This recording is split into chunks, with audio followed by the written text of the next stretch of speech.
anyone notice, yeah, no one I know, I don't know if it's the same for you guys, no one I know has had a cold this year. Yeah. That's actually true.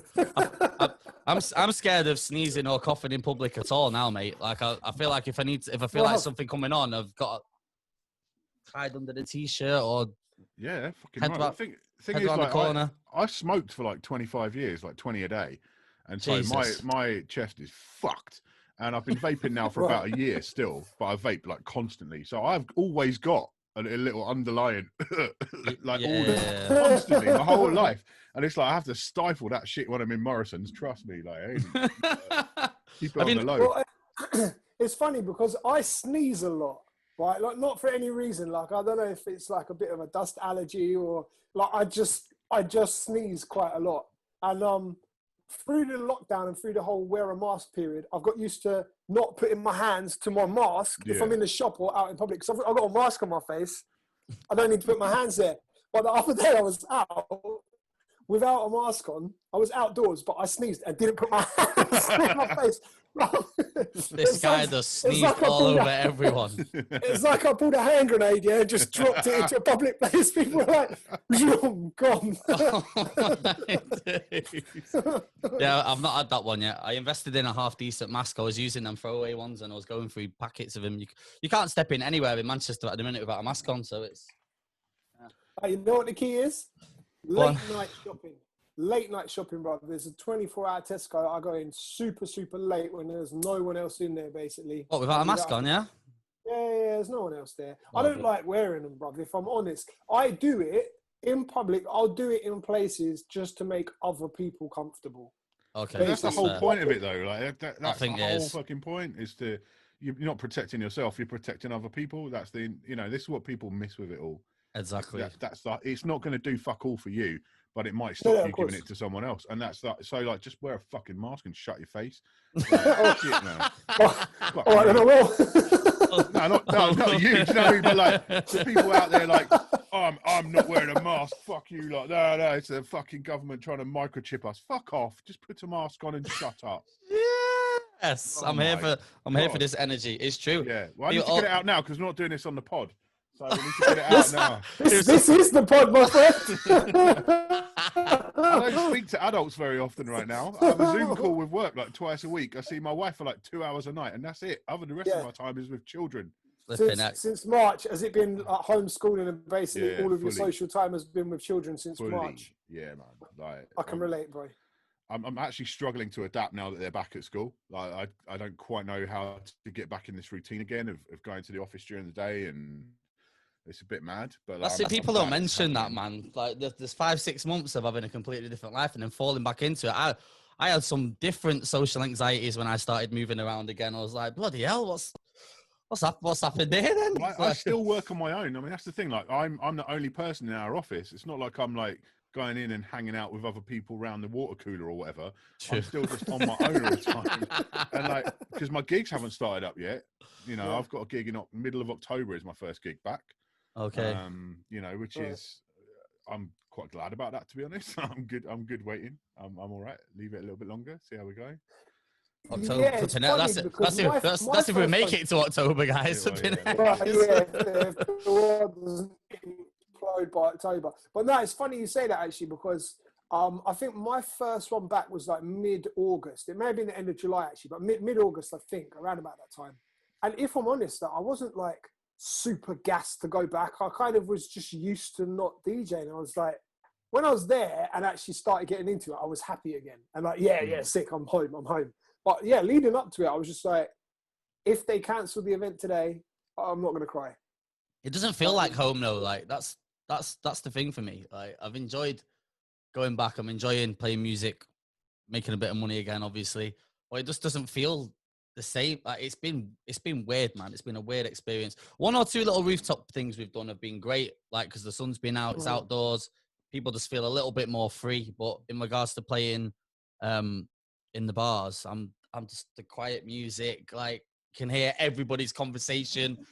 Can hear bloody Stephanie chatting to Bethany in the corner. Bloody. I don't know. Becky. Yeah, I'm not convinced yet, man. Like, I'm happy that I'm out again, obviously. But if this is the future of it, I'm I don't know, man. Well, this is interesting for me because I've not been out, I've not done a gig, so I don't know any of this stuff that you guys have gone through so far. I haven't experienced it yet.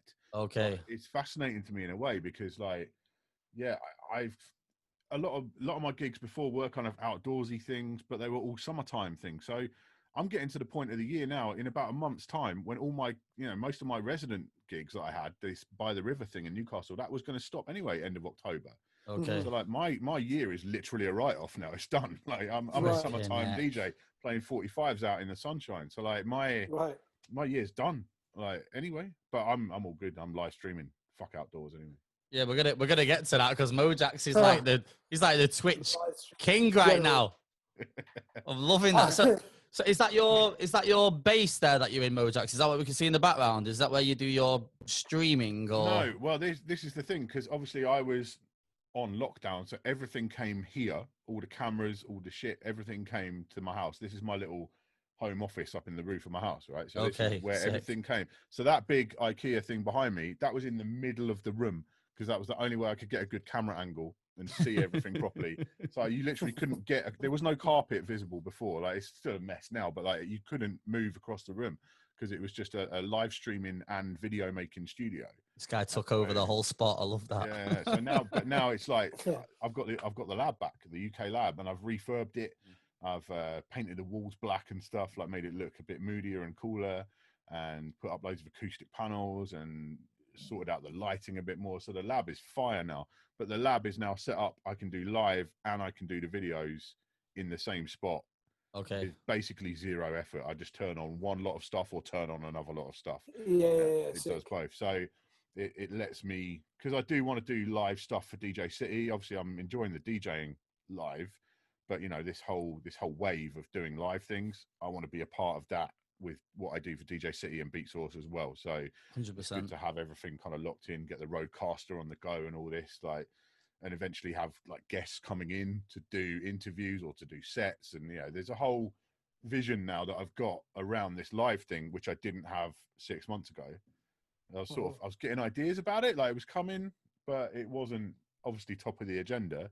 And now everything's kind of switched up. And it's I feel like you've fully embraced like this live streaming. Like I remember having the conversations with you like right at the start of lockdown, when a lot of the DJs in like we're in a WhatsApp together. A lot of people didn't even really know about the Twitch, and I know a couple of you guys were really fighting for it. How this is the future, and like looking to see what you're building with Progress, and like the vision you've got, like you just said, to roll out all these other things. I feel like you've fully like gone for it. Well, it's funny, right? What's funny about it is that I took it. I love my job. My job is not I'm not a DJ for a living anymore, right? DJing is my side hustle, right? I make videos for a living, have done for a few years. So I'm blessed in that all throughout this, I've still remained employed, so I'm forever counting my blessings right now. Like, and my wife works for the NHS. We've both been employed through this whole thing. So I've got no complaints about my life during lockdown. It's been tough. It's been a mission, but I have no complaints about it. I'm blessed. But yeah, so for me, my DJ life has always kind of been, I've not really been where I've been wanting to be for the past few years. Like, I used to do the resident grind. There was a time, sort of 6 or 7 years ago, when I was playing like different vodka revs, like 6 nights a week. That was my hustle. That was what I did. And I was happy with that. I got, earned a decent wage, slept till noon. That's the real DJ. He was doing that real DJ grind. The real DJ grind. And it was cool. I loved it, man. I genuinely enjoyed that a lot.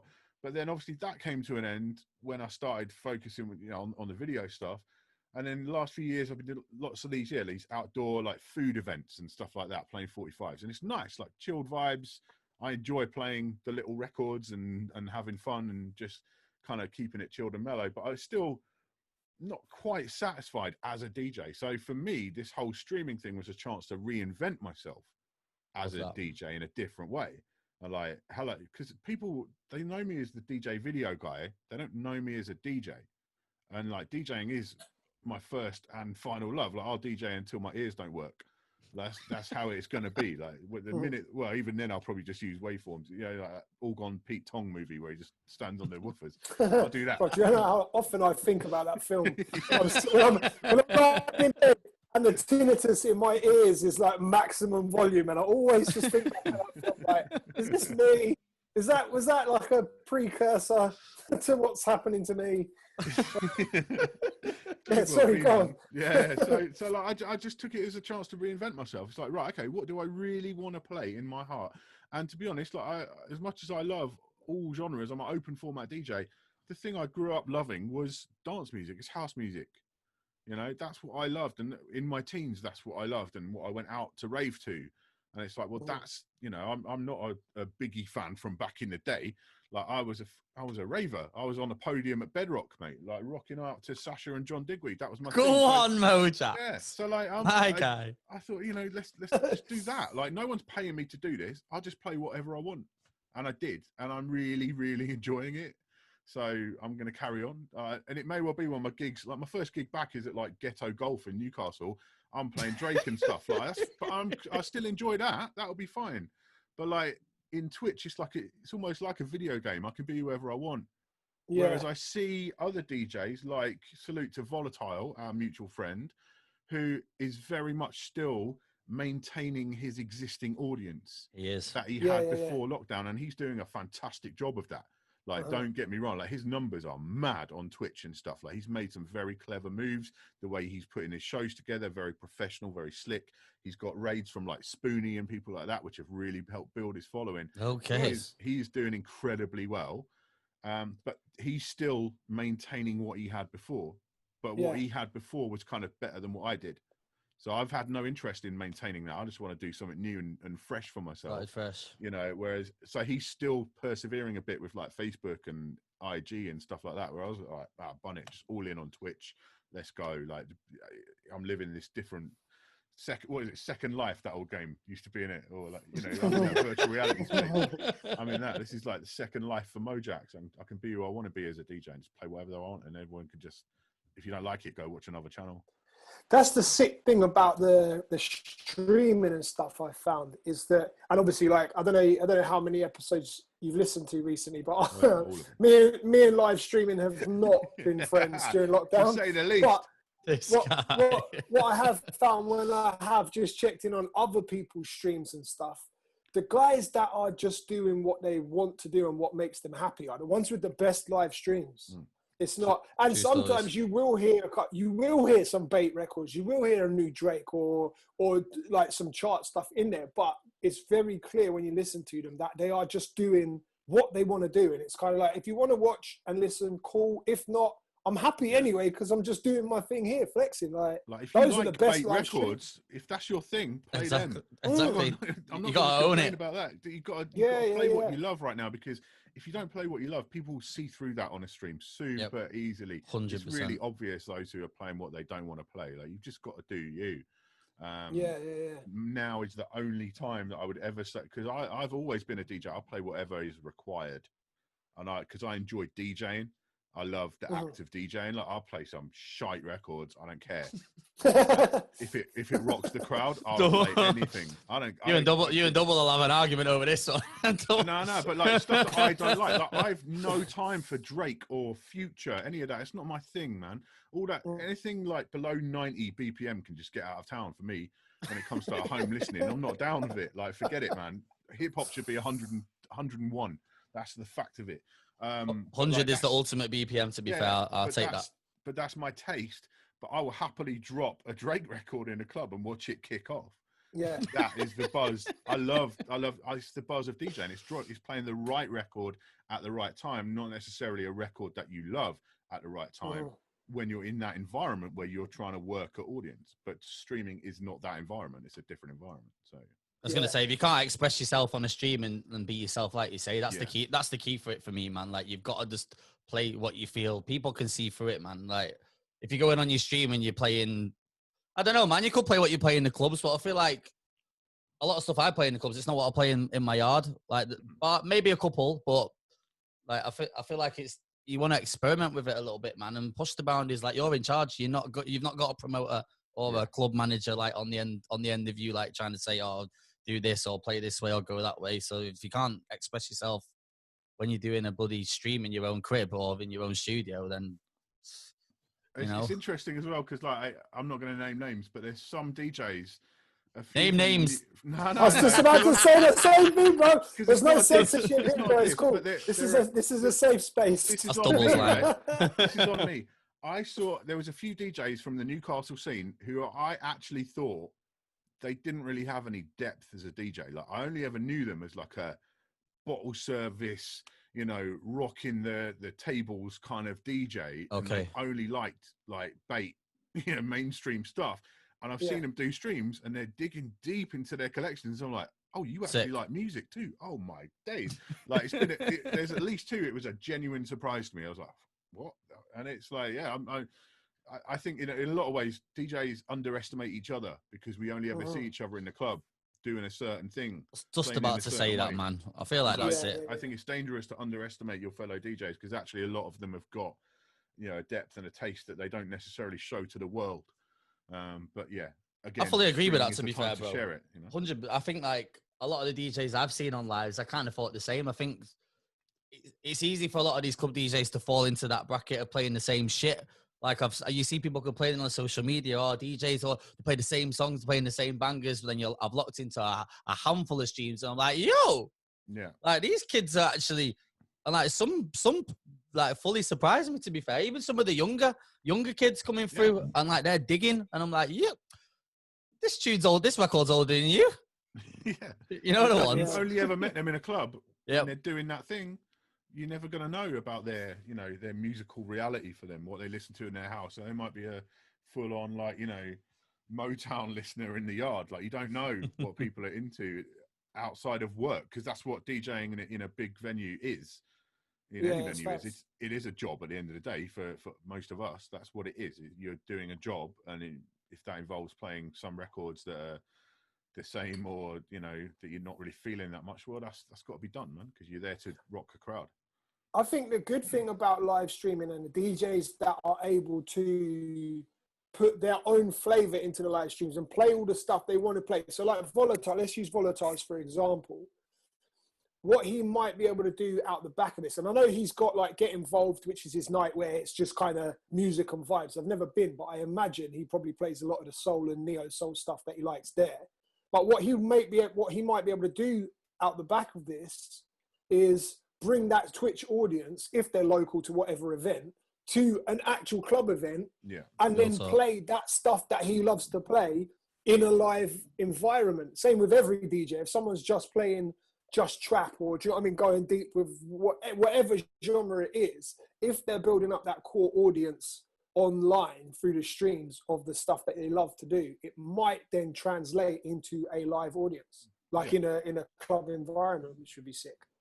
I think a couple of DJs have managed to do that, to be fair. Like I've seen I use Continental GT as an example. He's a Birmingham dude. He plays like house and stuff. He's already throwing like socially distanced raves off the back of like one of his streams blew up one night. I think he had a really successful run right at the start, didn't he? Yeah, he was doing like, I think he was just pushing a couple hundred, and then out of nowhere, like Maya Jammer and Lethal B and Getz and everyone all have raided his stream, and next thing he's doing 10, 11,000 on his Insta Live. Obviously, Insta Live is not the way forward, but he's managed to flip that into doing his events and turning his audience. But I think Volatile's such a genius anyway, man. He's always been on point with the branding, the music, like just in general as a nice guy. Like I feel like he's got his finger on the pulse at all times, isn't it? He's going in. Is James Hype? Obviously, I saw the episode with James Hype, and like I guarantee you, after all this is done, his fee is probably 30% higher than it was 100 before lockdown, because he has been murdering the live streams on the regular. Like, he's grown his audience worldwide massively. Like he was already doing amazingly well. Like you know, he was already a rising star, was going to be massive, but I'm pretty sure this has actually accelerated his path doing the live streams more than it would have done if he just carried on going out and doing the gigs. And so maybe he's made a bit less money in the short term, but actually long term, I think it's going to impact his career in a positive way. Like he's going to end up being an actual proper superstar more quickly than he would have done otherwise. Yeah, I agree. He was always destined to be that. Like there's no, you know, not blowing smoke up his ass, right? But that guy was on the way to being an actual proper festival headliner superstar, and this is Yeah. going to make it go faster than that. It's the way. I mean, who sets up the decks in the fucking shower or what? Like he's been in the shower. He's been in the kitchen. Out like I think last night he was doing one out on somewhere in London overlooking the river, and he's took a whole setup. He's got the lights out. Like, is it? Bruv, he did one on the London Underground as well, isn't it? I think so. That's not a real underground. That's like a fake London Underground thing you could go shoot video at. It's not a real tube. Oh, is it? Oh, Yeah. right. Okay. I've seen Double, that. man. You're so gullible. No. So that's Double, what you're he so meant. gullible. That's what he meant when he said you could rent it. Yeah, he did. At first, I was convinced it was green screen. I thought it was just his normal setup with a. That would have been cheap the sickest green screen I've ever seen, bro. If that was a green screen. Well, obviously, when he was on the Podclart and we spoke to him about it, he said it's a thing that you can hire, and that's what he meant. I just thought, like, randomly, like on a Sunday night at 11 o'clock, you can hire out a train to just do whatever. I'm just going to do a DJ set from a train. I feel like there's a handful of DJs that have just grabbed it and ran with it, bro. Like, and used the lockdown as a positive to, like you say, whether James has probably invested a lot into himself now, but in the long run, the kid's gonna win. So it's like, the people that have done that are gonna do well So, well, depending on what the future of clubs is looking like, do you know what I mean? Like festivals, especially, like James is more of a festival like DJ. He does clubs and stuff as well, but I think his summer run is obviously the most important to him, if you asked him. So, depending on what happens. I mean, the way things are looking, I don't want to be negative, but I think the way things are looking, festivals are kind of more likely to come back next year than clubs because festivals are outdoors. Yep. So there's actually, unless something pretty exciting happens with, science quite soon, it could well be that next summer everything's outdoors. Festivals are the one thing you can go to. It's quite weird to me that they're not opening the clubs yet, but they're still opening pubs and all of this stuff, like because clubs surely are better set up to handle this kind of thing and have events. They've got huge spaces. So cool, let's just chuck 20 booths into these spaces. They've always got security who are used to dealing with people and, do you know what I mean, crowd management. When there's fights, they deal with it, etc., etc. And not only that, I don't know what it's like up north, but almost every club down south has had for a long time ID scanners on entry. Do you know what I mean? So then there's your track and trace. Like, you don't have to implement it. It's already there. So, like, for me, it's very, very strange that clubs have been kept off the open list. And it's just like, oh, yeah, don't worry about you guys. Like, you'll survive. Yeah, we've been left to rot, mate. I think it's a matter of priorities.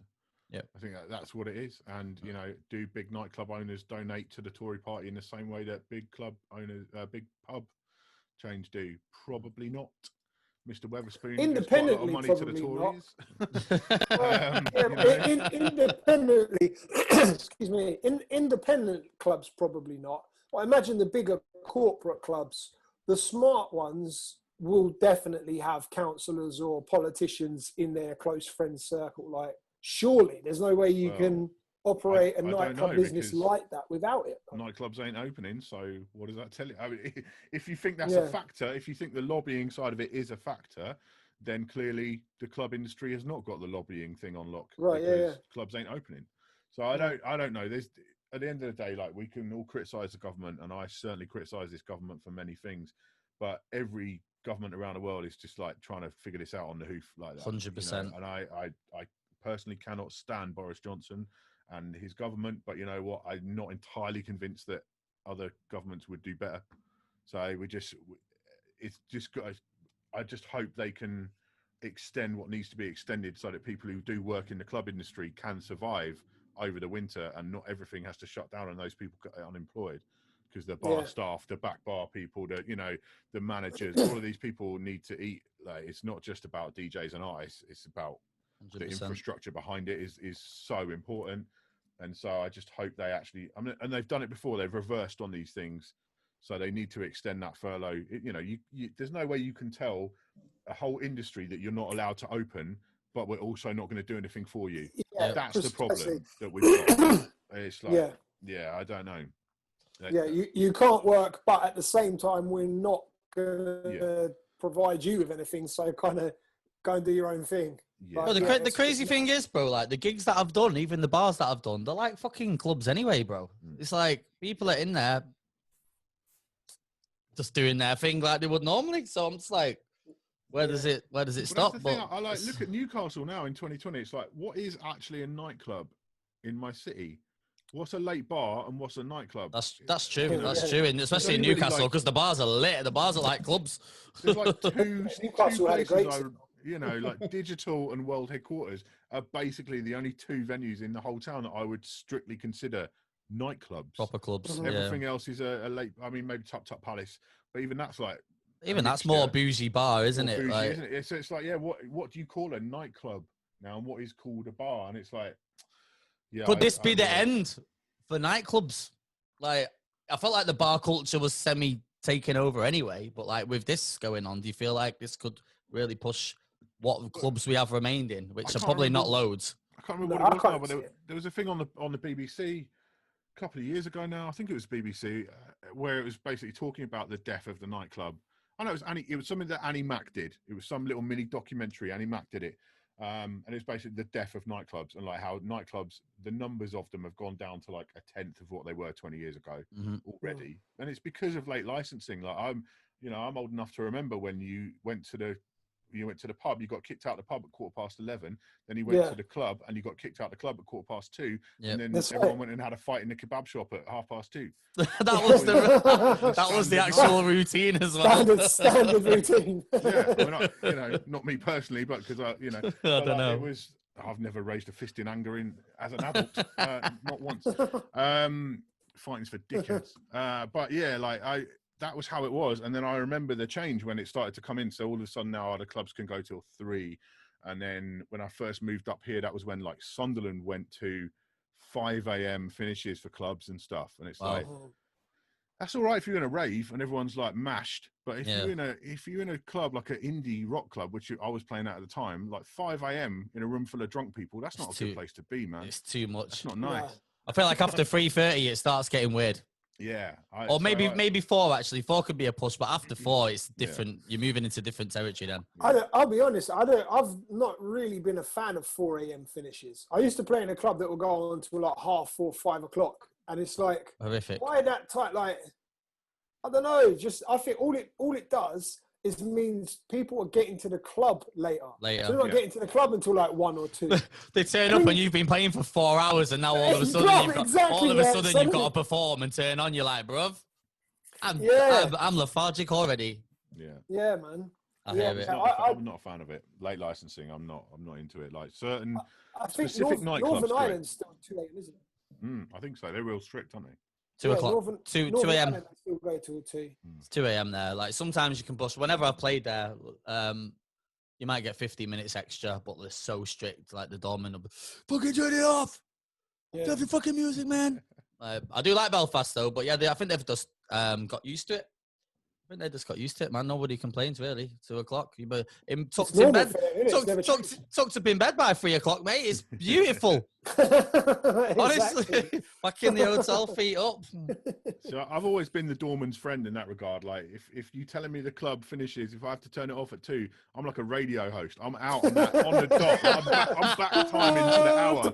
Boom. Last 5 seconds. Boom. We're finished. Right. That's it, everyone. Fuck off.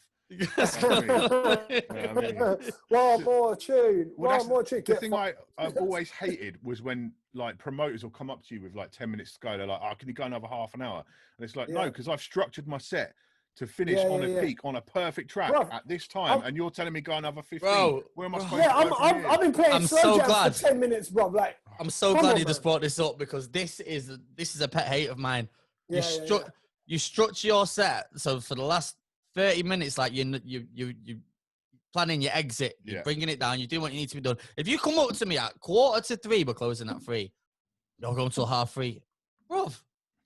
Do you understand what you've just done? Like the energies are just off then. Bro, it's happened to me. They bunged a half an hour on a set of mine when I was playing the last song. I was playing the last song before. It's happened. Honestly, I promise you, it's happened. The guy was playing R. Kelly Bump and Grind, and then it's like, can you play for another 30 minutes, please? That was before the situation, obviously. And yeah, bro, I had the needles out, the slip mats and the vinyls were in my bag. Everything's ready. I'm on internal mode. The last one's playing. It's like, oh, we're gonna keep going till like 3:30. Yeah, when you've already unplugged all the phonos and that, because you know you've only got the last song, and it's like, bro, you've got to get all your wires out again. Come on, mate. Yeah, mad. Anyway, man, I really hate that, because for me, there's a way to end a night. It's different depending on the night and depending on the venue, but every night, every venue has a great way to finish. As a DJ, you know what that is. Yep. And it might be that it's like bring it up and then a slow jam for the end, or it might be go out on a high, whatever it might be. You've planned for that, you've structured your set around it, and it's like, okay, boom. Because we're always working, 15, 20 minutes, half an hour ahead when we're playing right in our heads. You guys, I know from the Clark, you're not some of these guys who've got playlists and you're running through your playlist and that. We're on the fly DJs. That's what real DJing is. And it's like, but still, you've prepared in your head. You know mentally where you're going. And so for someone to put a spanner into that, it's like, mess. Yeah. It throws you. Are you more of a slow jam finisher, Mojaxx? Or yeah, I am. Yeah. Yeah, chill them out, man. Just calm it down a little bit while everyone's out the door. Again, 100. I'm the doorman's friend. Doorman love me when I DJ, because I finish on time and I just chill it a little bit. Last tune, a happy sing-along vibe. What was the other R. Kelly one I used to play? It wasn't, because obviously we can't. I don't know. Happy People? Happy People. That was the one, man. Rhythm. Oh, can we even say that's a rhythm anymore? I take that back. Well, no, it was. I mean, that's the thing. It was a great track. Obviously, we can't play it no more. I feel like I can't say this anymore. I feel like I can't big up his music anymore, man. It's at that point now. We can still say it's good music. We just can't endorse him as a person. Yeah, but he could be singing about happy youths. I don't know. Someone else wrote a tune. Who cares, man? Like, it's fine. That's fair. There's like 10 people wrote that record, I'm sure. So just don't worry about it. Like, whatever. But has anyone played R. Kelly since? I bet you some DJs still do, Some do, man, with no shame. Some do with no shame. I'm still playing Tory Lanez. Does that count? No, I said no. I'm so out of touch with the hip hop and R&B world now. I don't even know what that relates to. He basically shot a female rapper in the foot. Oh, that's not good. During lockdown. That sounds pretty good. You must have heard that WAP. You must have heard the WAP record. I have heard the WAP record. Where there's pussy, that one. I've only heard it because D. James did a bootleg, like a mashup of it, and I saw that on his Instagram the other day. Oh, the pony one. I actually heard the track. Yeah. I'd never heard. So I've still not heard the beat. I don't even know if the beat bangs or not. It doesn't bang. It sounds like a 4-year-old made it on Fruit Loops. And it basically, cut a long story short, Tory Lanez shot that girl that made that song. Right. Because she. Anyway. Right. Okay, anyway, that took a left. Yeah. But I agree. The dormant. You've covered that. You've covered the separating the art from the artist. I've heard that on the pod. I don't need to. We don't need to go down that route. It's been covered on here. So let's talk about you, Mojaxx, for a second. For the people that don't know, but which there probably are not many that listen to this podcast. Like I assume that everybody that locks in probably knows who you are. Like, what is it you do? And like, what is your role within DJ City at the minute? Like, what is your thing? I make videos about DJ gear mostly. Like the series is called Tips and Tricks, but I do like one tip and trick like once every 4 months because mainly I just like playing with toys. You've got like the best job in the world, man. You just get to geek out on equipment for like for the job. That's why I started making videos on my own channel like back in 2013 because I just wanted to play with toys and like I couldn't afford to buy all the toys. So I thought if I get a job reviewing toys, I can get all the toys and I have all the toys. You targeted DJ City from early He's like, if I get in with these guys now, I'll get it. Yes. You know what? I didn't, because DJ City weren't doing what I do. Like they didn't do that live, not live, but that kind of presenter hosted stuff. They didn't do it. It wasn't something they did. So I did my own channel, and then DJ Tech Tools like came along, and I think I hit them up. I was like, can I do some stuff for you, like freelance for them for a while? And then Styles from DJ City came over because obviously DJ City, for those who don't know, DJ City UK is based around Newcastle because of the mighty DJ Play, who's like the boss of everything like in the UK. He was the one who had the vision to bring DJ City to the UK. and he's Newcastle born and raised. And although he keeps trying to leave, I don't think he ever really will, because he's tried it a few times, and he always goes back. Yeah, and fair play to him. You know, he loves his area too. Like he loves his ends where he comes from, and I respect that greatly as well. But like, so yeah, it just happened. They already had an office in Newcastle. I was living in Newcastle. So Styles comes over. He's like, "Do you want to make some videos for us?" I'm like, "Well, the Tech Tools thing is all right, you know, and you guys don't really do videos like this." And then he's like, "We've got an office you can film now." I'm like, "Yes, let's go. Sign me up." So I was straight in there, and then that was 2015, and now 5 years later, we have an office. I'm the only one in the office. No one else works out of it. So it's just strictly my man cave. Nice. I was going to say, so you've essentially been gifted the DJ City studio just to do your thing right now. I mean, we've got another one that's closer to where I live, because I live at the coast, like 5 miles out of Newcastle. So we've got a smaller office nearer where I live. So it's like a 5-minute drive to the office from where I live. And it's like, it's just perfect. They give me the freedom to make the content that I want to make. Like, obviously there's projects that we work on as a team, but on the whole, like the every episode every week, I just do what I want to do. They just trust you to. They trust me to do it. I produce the content, and I produce it on time, and it's good quality, and so they're happy with what I do. You know, and the channel's growing all the time. My quality of videos improve. You know, like anything else, practice makes perfect. 100%. The quality of my stuff has gone up dramatically. I remember some of the early ones. Oh man, well, you were in one of them compared to now. You came to Manchester once. Yeah. And what was the DJ called? It was the portable scratch jam with rasp and all that. It was. Yeah, and you were there. there. Yeah, I remember that. I got absolutely embarrassed because I couldn't scratch properly back then. Was that with the small little? Yeah. With the portables. But I spoke to Stylus about vlogging, because he was on that daily vlog grind right at that point. I remember. Oh shit! That must have been. How long ago? That must have been a fair few years ago now. 2017. Probably about 3 years ago. About 3 years ago. Bloody hell, daily vlogging. What was I thinking? Yeah. Well, it was worth a shot. You know, some people it still pays off. Daily vlogging was the one, man. I enjoyed mine. No, I definitely enjoyed it. It was just, it was hard, man. Like documenting and just being on job. Like, you have to have the cameras out at all times. You document everything if you're doing the daily stuff. It was Dubl had a great go at it. Like, he was way better at it than I was. He actually did them every day. Yeah. No, you know what? I did it for a year. I had a gap because I moved house. And when I moved house, there was no internet for a bit. And plus the process of packing up my old house, moving it down, and we completely stripped out this house and redecorated. So there was probably about 2, maybe 2.5 weeks where I was just like, well, I've got life stuff to do. So I filmed a bit of it, but I had no time for editing. Yeah. Yeah, it was tough. It was tough, man. I won't be going back there again. Anyway. So yeah, that was me. So I'm just, I'm no internet to upload with. You're right there, Dubl. I enjoy it. Dubl's internet. Yeah, it's just studio internet, Rob. Have you still not?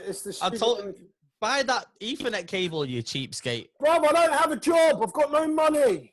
I'll send you one in the post. I'm tethering off my phone. Oh my God. Jesus. Well, I didn't realize I was about to say Mojaxx is gonna hate that. That's what it's come to today. I was low rent because I'm on my.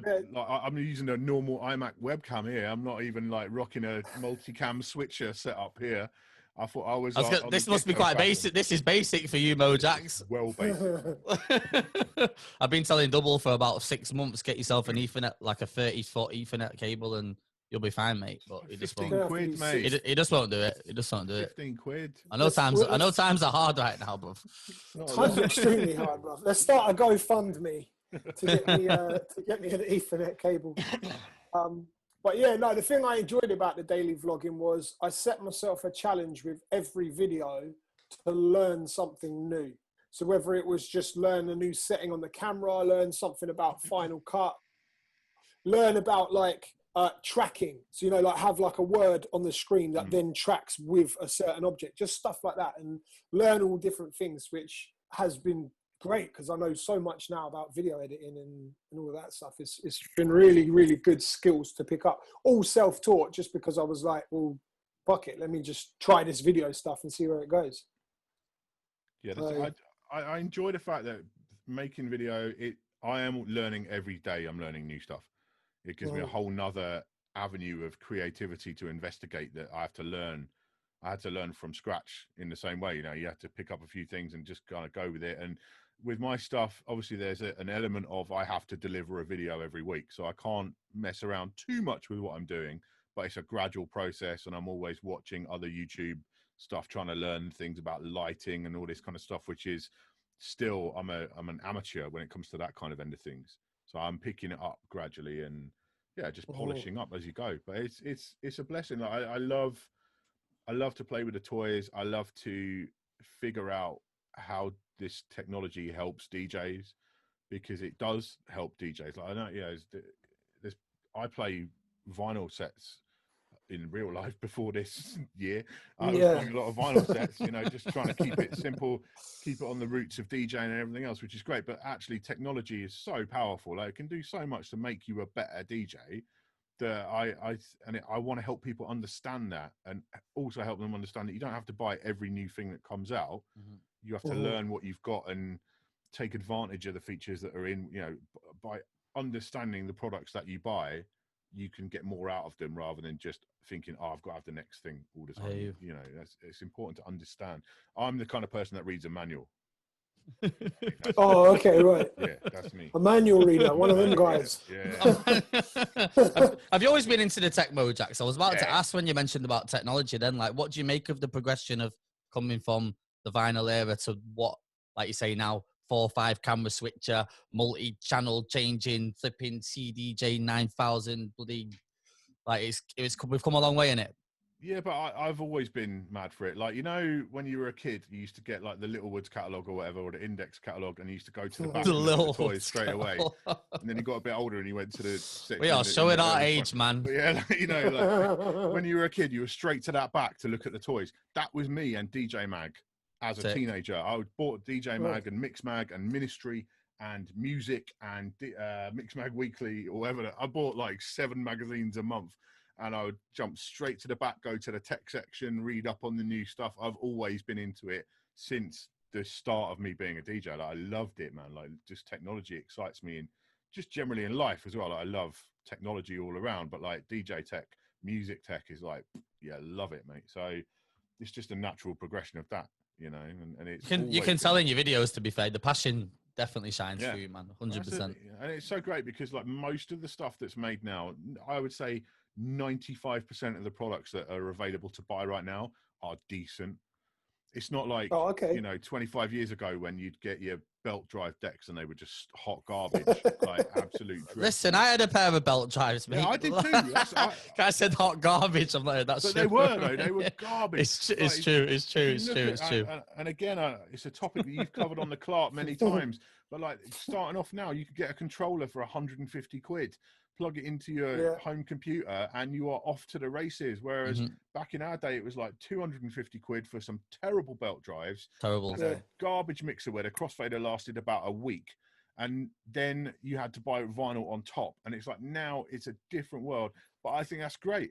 The more accessible DJing is at the beginning, because no kid should be excluded from being a DJ just because their parents haven't got money.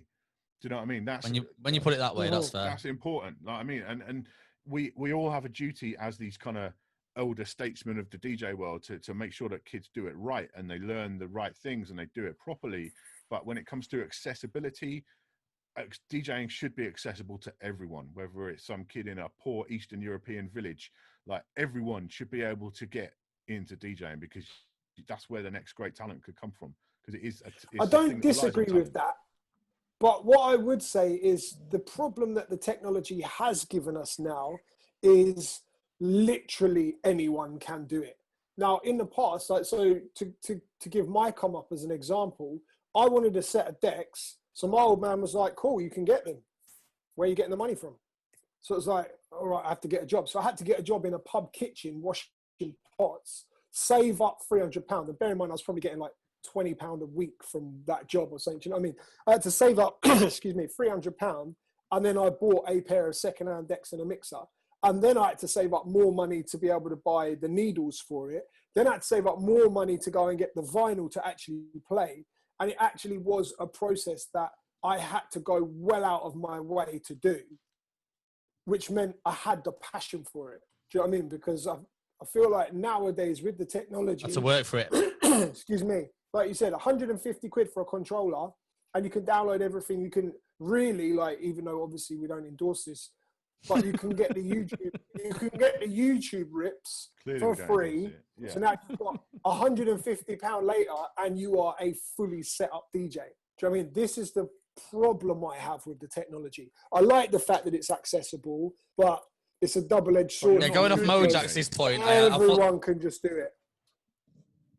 But you're not a good DJ. That's the difference. You know, you're a DJ, and you I can thought play. you meant I'm not a good DJ. No. You can play parties. That's a bit harsh. You can play parties for your mates. That's this week's soundbite. You can play parties for your mates and all that kind of stuff, but that doesn't mean you're going to have a career as a DJ and make it as a DJ. That's where the passion still comes into it. And you know, we live in a world now, like, again, not to go political on it, but we live in a world now where there's kids like getting food from food banks and shit. Like, you know, there's a lot of poverty, not just in this country, but all around the world. And like, you know, DJing should, you can be a drummer with some pots and pans and whatever else and start off that way. But with DJing, you have to have a certain way. You have to be able to play pre-recorded music somehow. And maybe you do that with a couple of tape decks or whatever. That's how my first setup was. I was a mobile. I wanted to do like my school discos. My dad was a head teacher of a school, so I did the discos. Do you remember those old like wooden stereo units, right? That they had in the school with the wooden speakers that like folded out underneath. I had two of those side by side, playing tapes recorded off the radio. So like, you know, but you were blending tape decks. Well, you're not exactly beat matching, are you? But like, so I started off doing the school discos at the primary school, sort of thing, you know. But like, people will always find a way. But I'm glad that there's a way that whatever situation you come from now, chances are you know, because to some kid now, like even a little DJ to go to for like 70 quid and a computer to run it with, that's another crucial thing. Or an iPad or whatever else, that's still something they're going to have to go out and get a little Saturday job or, you know, whatever else to do that. So I think if we can just bring that barrier down a little bit further still to this level we're at now, for me, that's a great thing. I don't see a negative. Mojaxx for the people, man. Absolutely. And, I hear that, to be fair, bro. I fully agree. I feel like making it accessible at least gives them the opportunity to at least try it. Yeah. And if it isn't for them, do you know what I mean? Like you say, at least they get to dip the feet in and maybe have a go for someone who loves music and wants to just jump in. You know, the next could be some kid with just a cracked copy of Virtual DJ on a 10-year-old laptop. True stories. That could be the next James Hype coming through, and if that kid loves it, he or her could keep developing, and then they start, you know, making money, and then they get some gigs, and then they buy more equipment and get better and better and better, and that's how it rolls. So I think, you know, because it was quite an elitist thing in a lot of ways when we were coming up. Like, it's, you know, it was still quite a big investment to get. It was. All right, yeah. I get your passion thing. I understand that element of it. But just because you're broke doesn't mean you haven't got passion for music. Do you know what I mean? No, of course. And so I think I'm all for accessibility and, you know, it's funny because what I do on DJ City, I don't really speak to beginners that much, because that aspect of it is already kind of covered. There's like crossfader, digital DJ tips, and those kind of guys who are really good at actually dealing with beginner topics. Yeah, crossfader are amazing at doing that stuff. They're the kings of that, right? And it's like, are they the Manchester-based guys? They're in Leeds. Yeah. Are they based in Leeds? Right. Okay. Yeah. So it's the same.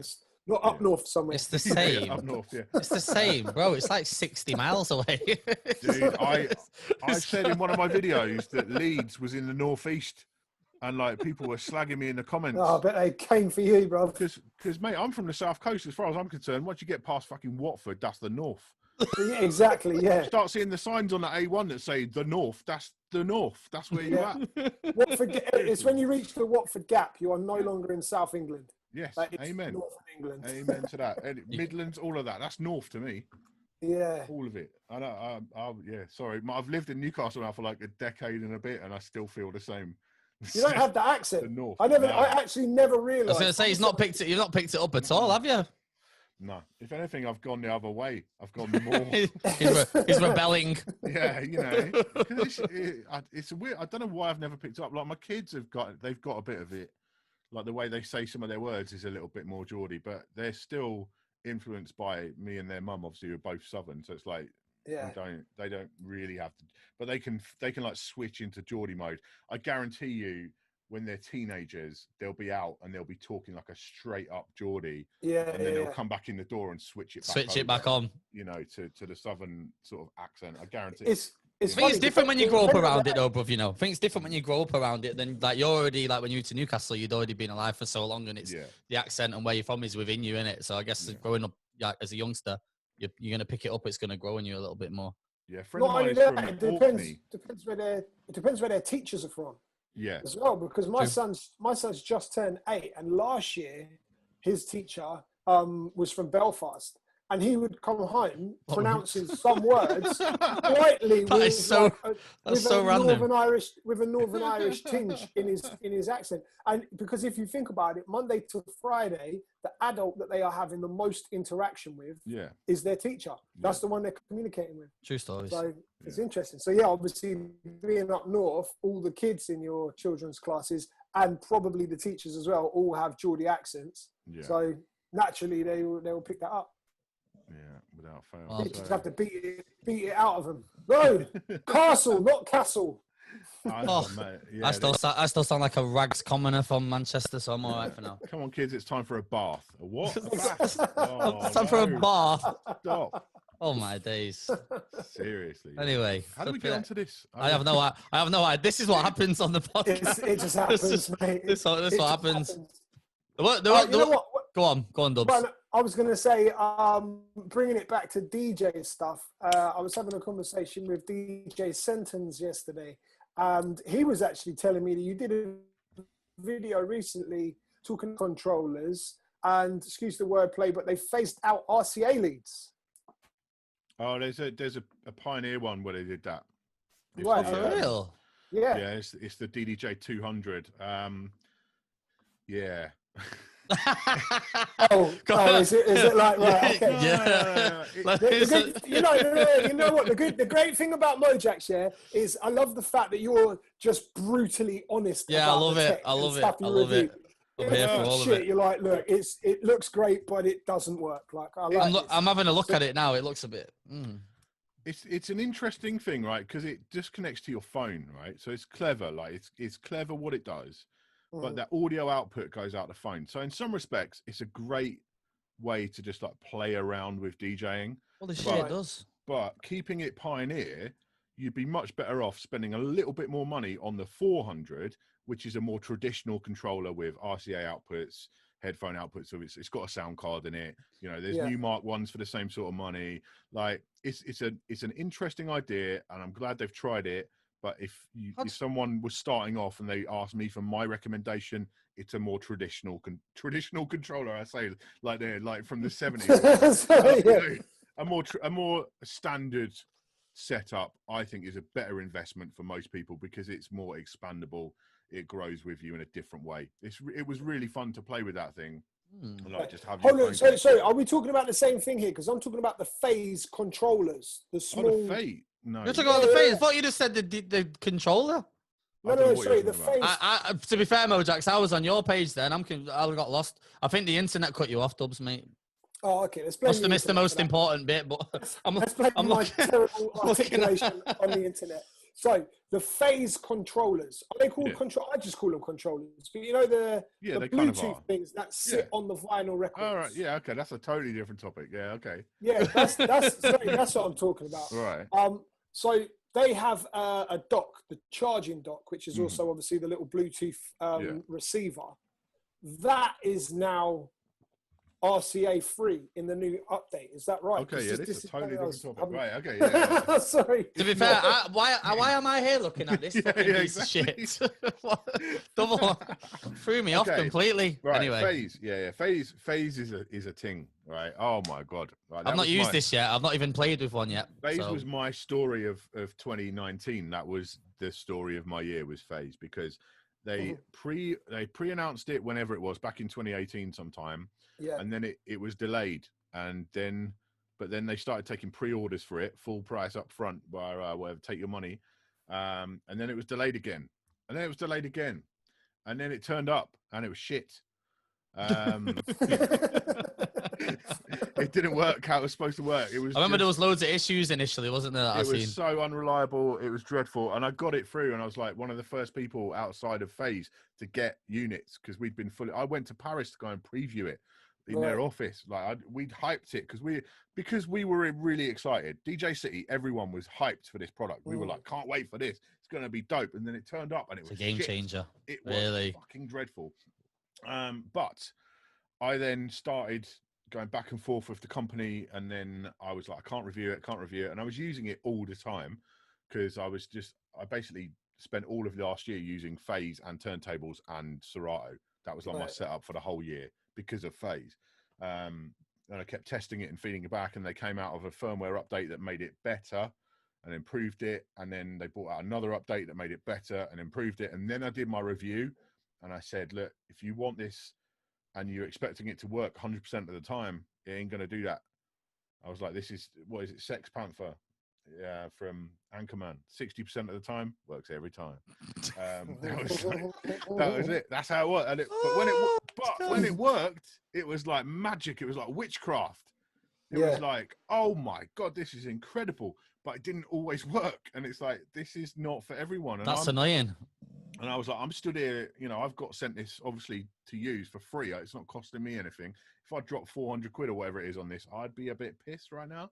So I had to keep it super real with people the whole way through this process. I had to keep it real and keep it honest because I know what it's like to invest your money in something that don't work properly. We've all done it. And so I always keep that in my head when I'm reviewing stuff. It's like, if I'd spent the money on this, would I feel differently? And it's like... So I had to keep it honest, keep it real, and all respect to the guys from MWM who make FaZe. They reposted my video where I basically said, even though you was cussing them out. I don't really work most of the time. Do you think they watched it?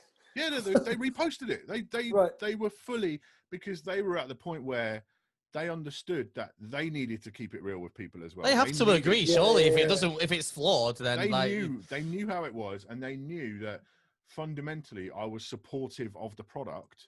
But I have to keep it real. And there are lots of companies in the industry who they respect that I do that. I was about to ask, what kind, if you cuss out a product, obviously, as a fair reviewer that you are, like, how's the feedback from these companies?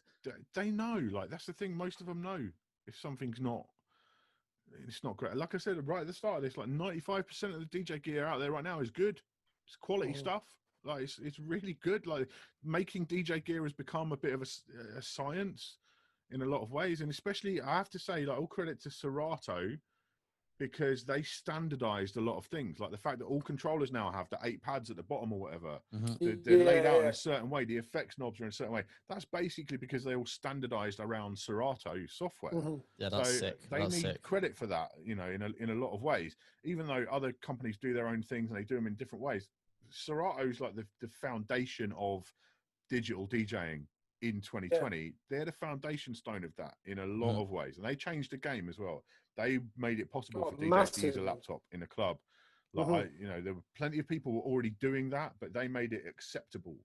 People like AM and all that made it acceptable for DJs to use Serato, a laptop. I couldn't believe the technology on Serato the first time I used it. Like it was unfathomable. It's like I'm carrying. At this point, I'm carrying like 5 CD wallets to the club after the vinyl. So when that come out, I was like, I can play all my songs and not take anything to the rave. Like I could not believe it. Like this is.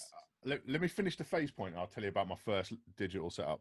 Go on. We'll come back to it. But so now FaZe, they have a version coming where it's basically internal in Serato and you don't need the RCA. So it just talks to Serato through USB. Okay.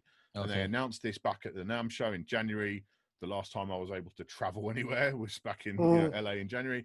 But I made more of that trip now. If I'd have known what was coming down the line, would have stayed for an extra week. But never mind. So like, that's a big, massive update. It will be super dope. I'm sure of it.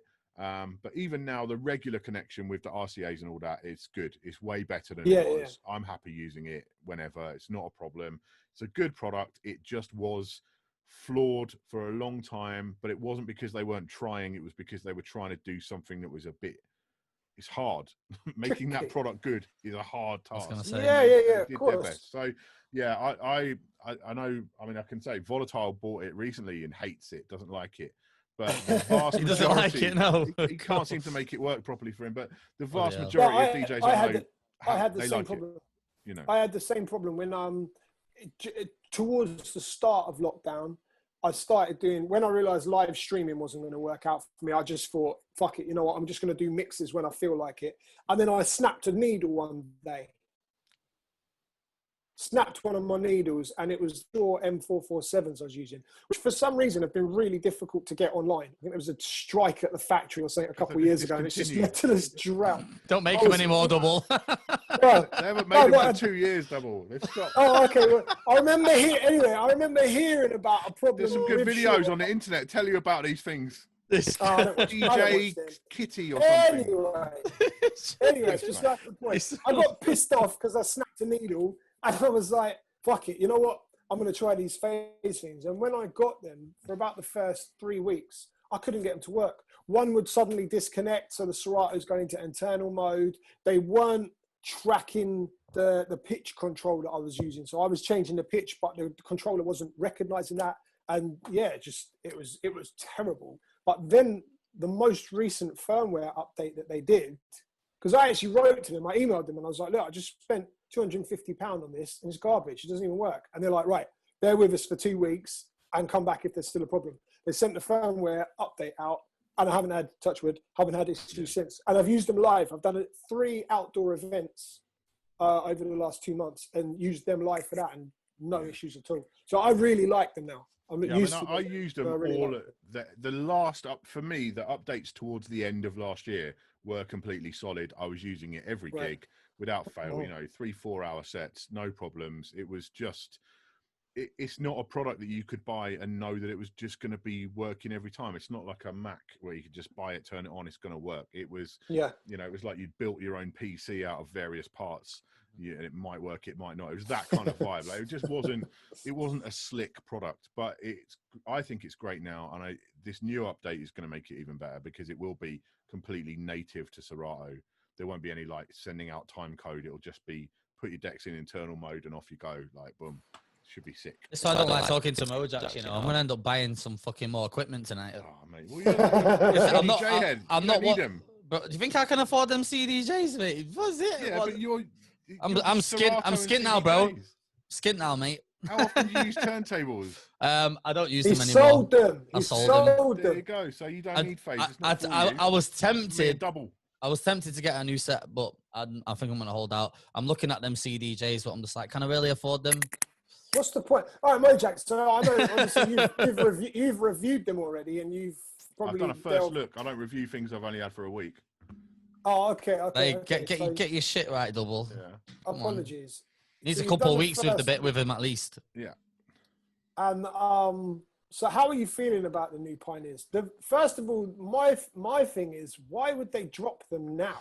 Why would they put them out now with a price tag of a small car when majority of their demographic probably isn't earning much money? I think that's the nature of product cycles, and unfortunately it's been locked in now for 8 months as to when they were coming out, and you can't just turn the boats around. I was going to say, it must have been in their plan, right? Part of they've got their campaign set in stone. Why is any company, why is Apple bringing out a new iPhone next month? You can't, you can only do what you can do. International supply chains are what they are. And Denon dropped their new players, a month and a half ago. They hit stores or whatever. Impeccable timing from the DJ companies. People have to drop stuff that they've made and they've shipped, manufactured and they've shipped. They can't just sit it in a warehouse for 6 months waiting for a pandemic to go by a little bit. Like unfortunately, that's bad for them. It's not great. It's not a great time to launch them, but at the same time, they're still selling them.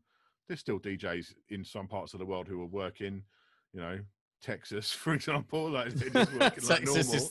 Texas is still lit. It's double frozen. Dubl, you alive, mate? He's looking mean. He's looking cross. This is a recurring thing. This guy has serious internet issues. Dubl, face on him. Dubl, you okay there, my friend? Oh, we'll just carry on anyway. So CDJs, CDJs, ignore him. They are what they are. They're the high-end club player. They're designed for big nightclubs and festivals and stuff, obviously, which aren't working right now. They're not in existence at the moment. He's disappeared. Yeah, he's gone. but that's what it is, man. Like, you know, in your case, you're a Serato user, so there's probably zero benefit to you from getting new CDJs, because all you actually use is the play, pause buttons, the pitch control, and the platter. That's all you actually use, right? I mean, do you even use HID, or are you just a CD? No, I don't. I've just guy? no, yeah, time codes normally, and then I've got the S9, so I do all my little chicks and my bits and bobs on the mixer. So yeah, I probably wouldn't fully use them, but because I'm such a tech geek like yourself, but I just, you know, it's like you said, it's buying them for the sake of it sometimes. But I gotta always try recognize and what you need in yeah, your exactly. life. You know, I when hear it that. comes to stuff that I buy, obviously I'm blessed that I have long-term loans of many high quality pieces of gear, like the best gear in the world. You're I'm like blessed. one of the luckiest dudes out here, really. I'm living that dream, you know. But when it comes to stuff that I buy for myself, I think very carefully about those purchases, because yeah, do I actually need that? And actually, you know, my most used bit of hardware in my house, I've got an S9, which I still have. That's a few years old now, but that's still a very solid mixer. It's my baby, man. That, you know, there's stuff that other mixers do better than that now, but it's still a great mixer. And my 1200s, which are from like 1997. I've got the gold limited edition ones I picked up super cheap. Oh, snap. I got them for like 800 quid for the pair a couple of years ago. Yo. Yeah, I used to go to Tottenham Court Road in London when I was a teenager, and there was a shop in Tottenham Court Road that had a pair of them in the window, and I used to be like a kid, like every time checking them on the way. Every time I went on a little trip to London, I'd be like, I said he was licking the window on the way past. I have to go and look at the gold Technics and have a little stare at those, and just like, they must be worth. They must, have you looked after them? Like, what's the condition like? They must be worth a little. They're a bit faded now. than that, you know what I mean? They're not the most peak condition, but they're good, and I mean, it's still a beautiful thing to have. But that's my most used bit of technology, is a 25-year-old pair of turntables. So, I guess that's just paying homage to Technics and how well their gear like has held up, even going back to turntables that are 30 years old. That's why Technics never got into the DJ world properly, because they made this product that lasts for 25 years or more. And so there comes a point where you're going to not sell any more. Surely that's not a good business plan, is it? Like, exactly. At least make one that might die after like 10 years so they can reinvest. You got people have a built-in switch can just die. It's a shame Dubl's disappeared, because he has like 10 pairs of 1210s. So I'm sure he could share his experience. Yeah, but you know. Would you buy them CDJs then, Mojaxx? If you was the everyday DJ that wasn't doing the stuff that you do for DJ City, would you say that was an investment? No. At, what was it, $3,000? Is it 2,200? 2,200 each, I think they are. But they're not designed for home use. They're not designed for that. Like if I was buying something for myself, I would buy an all-in-one, because I like playing off a USB stick. Like, I love the turntables, love Serato and all that, but I do like playing off a USB stick. But if I was gonna get something for my house, it would be the XDJ RX or an RXZ. You know, those all-in-one jobs where you can plug in a USB stick and off your car. I'd get one of those, or I'd get the Denon one, the Prime 4. I'd get something like that, because like it's a better investment. It's a better way of spending your money. You save yourself, you know, what's now a pair of CDJs and a mixer is like $6,000. Bro, what happened, man? You know what I mean? These fucking things are so expensive, bro. And you can get a nice all-in-one device for like $2,000 or less. So I feel like the quality of the new controllers as well, they're up there, man. Like the latest ones, like the quality is. Yeah. I remember investing in it. I got one that it was a shocking one, and I never looked at controllers again. But I think I just had a bad experience because I bought a cheaper Pioneer one. But look at I touched one of the newer ones, and the quality, the faders, the actual jog wheels, they feel a lot better, man. So. From a practicality point of view, I'm not even sure I'd buy a big fucking hell, Doubles one. He's kind of there. There's his chair. He's taking the piss. But my most used bit of gear at gigs over the past decade has been Pioneer SX, which was their first Serato controller with like the decent-ish jog wheels and 8 pads and all that. Didn't have coloured pads, just had blue pads. That thing. And I got that in like 2012, and that's still getting used now. Still using it, yeah? I gave it to another DJ, like, to use long term last year. The guy has access to all the tech in the world, and he's just, I'll just use my little SX there. You know what I mean? Well, sometimes a lot of gigs in that kind of working DJ life, you have to go and take a controller. And I don't want to carry some giant 4-channel heavy old thing, or a pair of turntables, or a pair of CDJs. True stories. Like, you don't want to do that. I used to, around 2015, I was DJing in York on a Saturday night. in a place called Fibbers, which is it's where D James used to play and stuff a lot, quite as well. But I bought a pair of CDJ Nexuses, and I took them and a mixer in flight cases to York every Saturday night for like a year and a half. I was like, this is idiotic. Well, that's like, you're like Dubl, man. He takes turntables to every gig. Oh man, see, I'm not doing it. If imagine turntables, bro. Never mind CDJs. I'm taking a little controller. Forget it, mate. I'm not carrying. It's got to be a pretty special gig for me to take turntables out. I'm telling you that. So yeah, sorry, I missed that part of the conversation because my internet freaked out. Yeah, you would have liked it. We were talking about Technics a lot. Oh, yeah, okay. Well, I was saying how you've got like 10 pairs, so you could probably like relate to this conversation a little bit. I've got 6 pairs here now. 6 pairs. 6 pairs. Yeah. Pairs. Bro, that's ridiculous, right? Oh no, sorry, no. I've got 4 pairs. 4 pairs of turntable. 4 pairs of Technics, and I've got a pair of Stantons as well. So 5 turntables, 5 pairs of turntables here.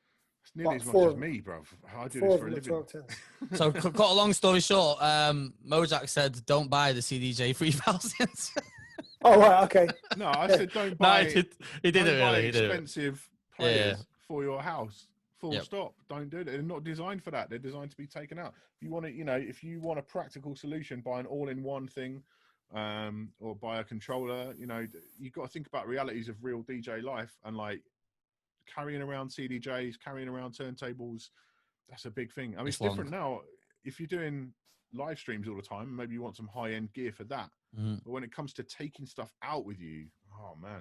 I mean, it's funny watching all these live streams, like the Beatport ones, DJ Mag and all that. The equipment that all these kind of named DJs have in their house, it's pretty limited, a lot of it. Like, they're not all rocking the new Nexus. Well, Mojaxx, send for him. No, it's the reality of it. It's the way you said it. They've all got like little ex-DJ players, or they've got like an all-in-one. Like, making it work. Like normal people do. Because that's what you have in your house. You know what I'm saying? Like, no, you'd have to be pretty rich to drop $6,000 on a house setup for your house. Yeah, I agree. You've got very few other priorities in life if you're buying that for your house. I mean, fair play if you're rich, you then do it by all means. But like most of us, that's not reality. I feel like the only people I've seen using them are more like DJs that have either been sent them to review or to showcase them. People like yourself. I know James got sent. He might have got sent 2 pairs. I've seen him doing some crazy shit on YouTube the other night. I think he's only got 2 because he's using 2 other. He's using 2 other CDJs. Most of the stuff I've seen, but like, I think it's just they are selling. Some people are rich, like some people have got loads of money, and in that case, you'll have a great time if you buy them and use them in your house. But like for your average DJ, £6,000 for a DJ setup is not a good use of your money. I think it goes back to the timing as well. Obviously, Pioneer have got their campaign. I would probably, if life was normal and I'm DJing and everything's fine, I would probably buy a pair just because I'm a bit of a sad man. But yeah. Most of the DJs I know who have them, the latest ones, they also have them to hire out to people. Okay. And they make money back off them. There you go. That's another factor. That's a wise investment. If you like hire them out to some mates, for their parties or for their little nights, 150 quid a time for a couple of them a month, you've made your money back pretty fast over the course of a couple of years. So like, there are other realities to it. I'm just saying, for your average home setup, you don't need the latest, greatest, hottest stuff. You don't need to spend that kind of money. Get something a bit more like you, Stylist. You don't use the functions of them. There's no point. You could get away with CDJ 1000 with what you're doing. 800. 800? No, fuck 800. This guy. They haven't got that 6%. That's why. I said 800. I said 800. Them little silver things. Oh my god. Yeah. Is what are they like? What's the build of them like, Mojaxx? What's like compared to like the 2000 Nexus? Is there much difference in them? Obviously, they've added a few like the Q points and the position of them, as people have been debating about the position of them. And like the whole top is aluminium now, whereas it was more plastic before. But honestly, like the construction of CDJs is very good. It always has been. Yeah, they're solid, man. People always judge it on like that one club where it looks like the mixer's got AIDS. And it's like all the faders are like, I know Doubles. Which club's that? Because Dubl touches their mixers all the time. I've seen Doubles pictures. It's in a club like that where the mixer's completely messed up and like the Q buttons knackered on the CDJs and stuff like that. That's when gear gets abused. Like if you look after any modern DJ gear with a little bit of respect, it will last just fine. and Pioneer stuff is solid. The Denon DJ stuff is equally solid. Like, there's no, I mean, I talk about the Denon stuff a lot because I can't pretend I'm not hyped for it. I feel like Denon users do not like Pioneer users. Is that a real thing? No, everyone's trying to fanboy it up all the time. Hella beef on Twitter this week, I've seen. That's the reality. I appreciate the CDJs for what they are. They are trying to be the club player. Denon DJ are out there like throwing the kitchen sink at it, trying to do the latest hot tech and like bring it all in there. And there are arguments for both of those techniques. There's arguments to both of those paths. I personally lean towards the sort of pioneer, the Denon DJ kind of path, because I love the new exciting tech. For me, the streaming thing is killer. And I'm not, I'm in a real problem right now because everyone might think I'm kind of gassing on streaming because I work for BeatSource, right? I'm really not. Like, they've got it in the new Denon players now. You could just log in to BeatSource and Beatport Link or Tidal or SoundCloud if you're a crackhead. What? And you can stream. And you can stream straight into the players. You just log in and your playlists load up and everything's there and you just play without a USB stick even. You don't need let alone a laptop. You don't even need a USB stick. You just literally play. That's crazy. It's the shit. And like, I've always been thinking streaming's going to be a part of what we do because we believe that at BeatSource, right? I mean, that's my other job. For those who don't know, BeatSource is kind of a spin-off. It's the same team as DJ City. It's not the same thing, but it's the same team behind it. And we work with Beatport on it. So it's Beatport Link and BeatSource Link. BeatSource is for open format, right? And Beatport is obviously dance, house, and whatever. And I knew it was a part of what we were going to be doing in the future, but having it now in these players, and I walk into the lab, for example, I haven't taken a stick with me, and I just like, I want to listen to some tunes, right? What should I log into? BeatSource or Beatport? What can I just, and boom, off I go. I can just play. It's the tits. Honestly, it's amazing. And like, they are making it a lot easier for us, aren't they, with stuff like that? Jesus. I know Dubl's. I was just going to say, Dubl's dying to throw something in there. I can sense it coming. I like, because obviously, like, a lot of people's perception might be that I'm proper anti-tech and all of this stuff, and I'm really not. And I do love the progression of it. The tech is anti-you, Dubl. That's the problem. Yeah, well, this is true.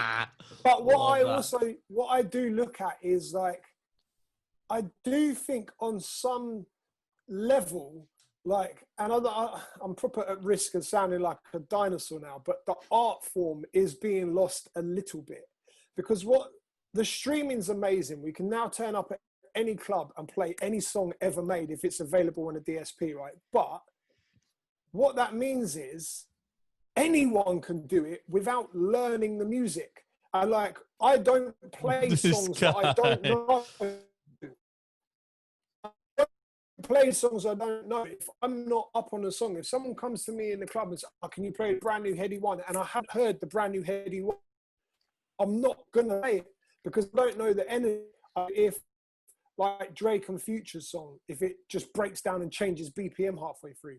Does that make sense? Like, there's so many variables where I think the DJ playing must know the music that they're playing. It's almost like, for me, that's just one of the criteria to being a DJ. You should probably know the stuff you're playing. How's that going to stop you from knowing the music, though, just being able to access it through a cloud? Because certain people will get lazy with it. The same way that the sync button is an amazing tool, but has just allowed people to not bother mixing, and now they will literally just throw whatever on, and they can't clang because the sync button helps them not to. I've seen people clang with sync, believe it or not. It can happen, mate. If you've got one that's not being read properly and the BPM might be off, and they'll persevere with that mix, and I am dying inside. And when certain 72 BPM drill tunes come in at 92 BPM when they've been analysed and stuff, like, and that throws it out. But do you see what I mean? Like, that's my point. Is like, it will make people lazy. Like, they'll think, oh, you know what? I feel like we've already gone past that, though, bro. I feel like the technology is inevitable now. Like, it's at the point where you just got to kind of embrace it, innit? Like, maybe, but I'm just creating this side of the conversation where I think it's going to be a bit detrimental, because people are going to stop. DJs, I mean, are going to stop listening to music to find the stuff they like and want to play. They will just play whatever because it's available there and then. Does that make sense? Yeah, a little bit. It makes sense, but neither of you agree. Come on. No, see, I don't agree, because you always see. I've watched a lot of the Clark, and you always have this kind of. I don't think you have a lot of faith in humanity, Dubl. Like, why can't I use my sound effects on this roadcaster now, man? Shit. Man, like you always kind of like think the worst of people. It's like, no, yes, some people it might make more lazy, but it might make some people more creative because they've got access to every record ever made.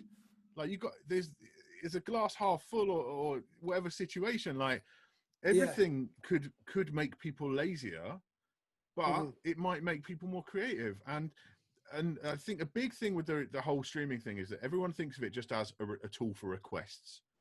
And that's kind of, in some respects, that it will be that. Like for wedding DJs, and it's a blessing.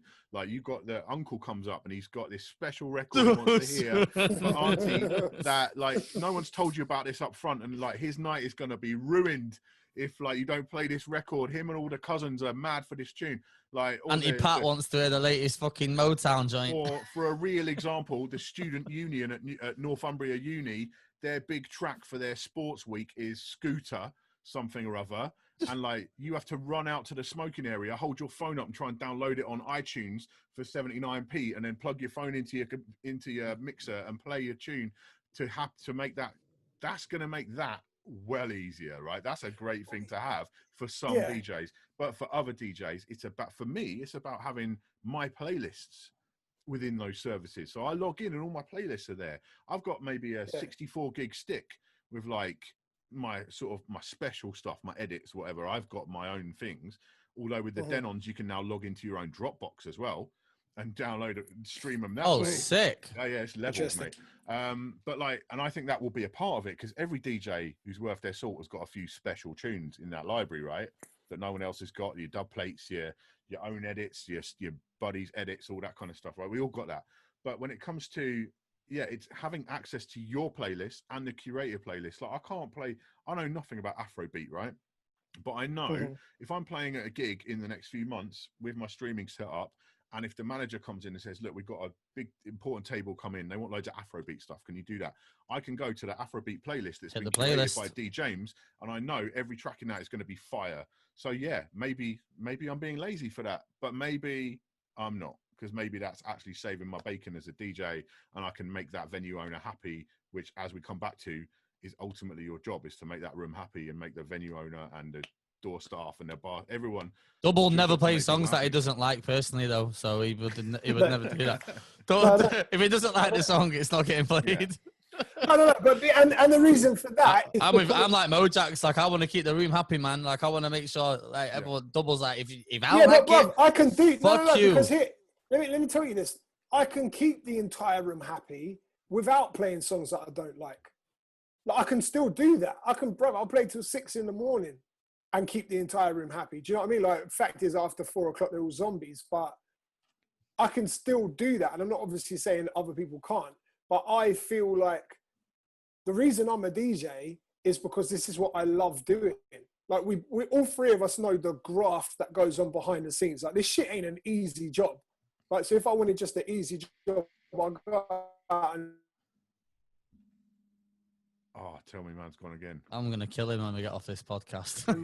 Send him everything cable, bro. When it comes to the club, why should I sacrifice... Has it gone again? No, you're back now. You're back now. You're back. It's when you talk too fast, mate. You're pushing the processor through the roof. It's like when you're on OBS and you have too much going on the screen and your CPU goes up and you're like, But Dubl won't know about that. No, I can't stream. OBS doesn't work for me. No, my point is, just to round off that point that neither of you heard, and I just went off on a 5-minute rant to myself. Basically, I don't play music I don't like, because when I'm in the club, I want to enjoy myself. So that's why. Because if I play a song I don't like, I'm not enjoying myself. But I enjoy the buzz of playing to people. See, but that's fine as well. That's we want the people fine. to enjoy themselves. Like our job first and foremost is to make them enjoy themselves, isn't it? Obviously, we want to have fun too, but the crowd takes the priority, surely. Yeah, of course. But you're making the assumption that by me not playing the songs I don't want to play, that they're not enjoying themselves. I can still make them enjoy themselves by playing the stuff that I want to play. Yeah, I get that. A night's only what? A long night is 6 hours. There's enough music out there to be able to fill 6 hours of banging music that I like without touching certain songs. Yeah, but going to what Mojaxx said when they say he gets approached to play Afro beats and he's got access to that playlist and he doesn't really know what's on there, but he knows it's been created by somebody who knows their shit. Like if someone comes and asks you for, say, a handful of records, you don't like them, you're not going to play them. So then not everyone in that room is happy then. One of the best nights I ever had in my career, right, it was a Revs thing, and it was a private function. Like they'd hired the whole of Revs in Newcastle for this night, and it was like this girl's birthday, and she was Arabic, and all her mates were Arabic, right?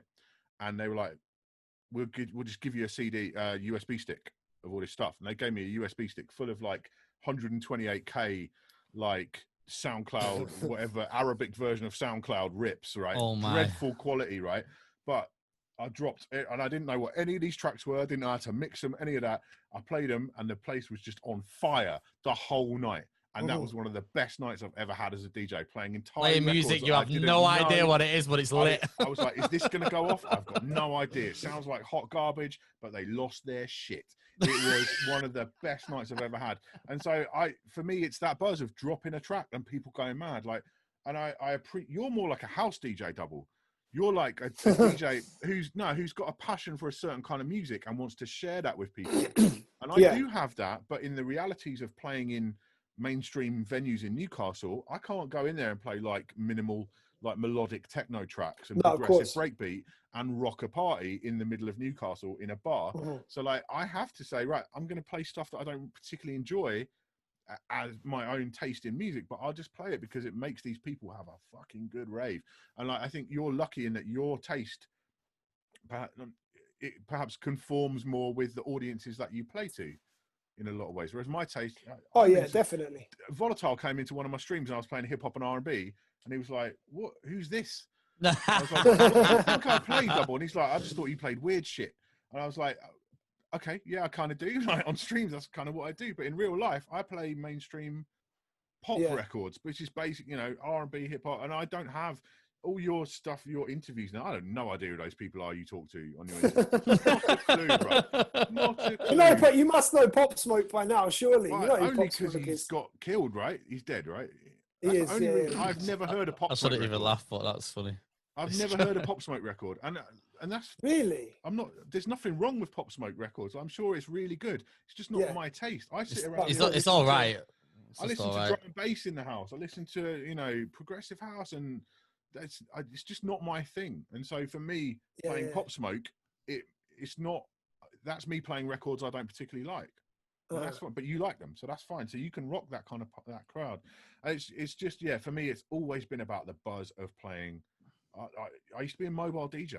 I used to do weddings and that back in the day. That's how I started out, playing to grannies and whatever. The only people dancing for the first hour is like grannies and the little toddlers, and you've got to keep everyone happy in the room. And then you play in the 60s and the 70s. And this guy is killing me today. I was my first residency up north, apart from Revs, was Independent in Sunderland, which was a rock and indie night. I had to learn about rock and indie music on the job. Like I had to learn every week. I'm like I'm writing down what people are requesting and then going and getting it for the next week. So it's like, all right, System of a Down, never heard of them, but I've got their record for next week. That kind of vibe. And I smashed that place up on a regular because I learned about the music over time. And but it's still, I would never listen to whatever, Linkin Park in my house, but I really enjoyed playing it because it smashed up the dance. So like that's for me, that's a perspective on DJing that I have. I love the act of DJing. I love playing music for people and watching them go mad. That's or setting a mood. Yeah. That's my other thing. I really enjoy spots where there's no dancing. I'd probably be quite good in this post-COVID economy because you're going to be amazing. I was going to say Mojaxx has gone clear after this. This is built for you, bro. Yeah. So it's yeah, I don't know, and I don't think every DJ is like that. A lot of DJs are like you, Dubl. They have a passion for music and they want to share music with people that they like. But I don't. I just want to make them happy. Funnily enough, of all the DJs I speak to, majority have the same mentality as you. They're kind of like, I don't care where I'm playing. Like if I'm playing like the cheesiest stuff or whatever, if people are having a good time, I love it. And that seems to be the most common thing. But it's just for me personally, it's like I prefer having a good time and making sure everyone else around me has a good time. Yeah. I don't like not having a good time, even if everyone around me is having a good time. Does that make sense? Like, yeah. Which is why I can't do weddings. You know. Pardon? Say that again. You're more like a house DJ. You're more like someone who's got a certain kind of sound that they want to share with the world, and you know how to make that work and make people happy with it. And that's a very good strength to have as a DJ. It's not a strength that I particularly have. My strength is just playing whatever they want and make them happy. Like it's a different way of working, and not everyone's got that same mentality. I think. How do you lean, Stylist?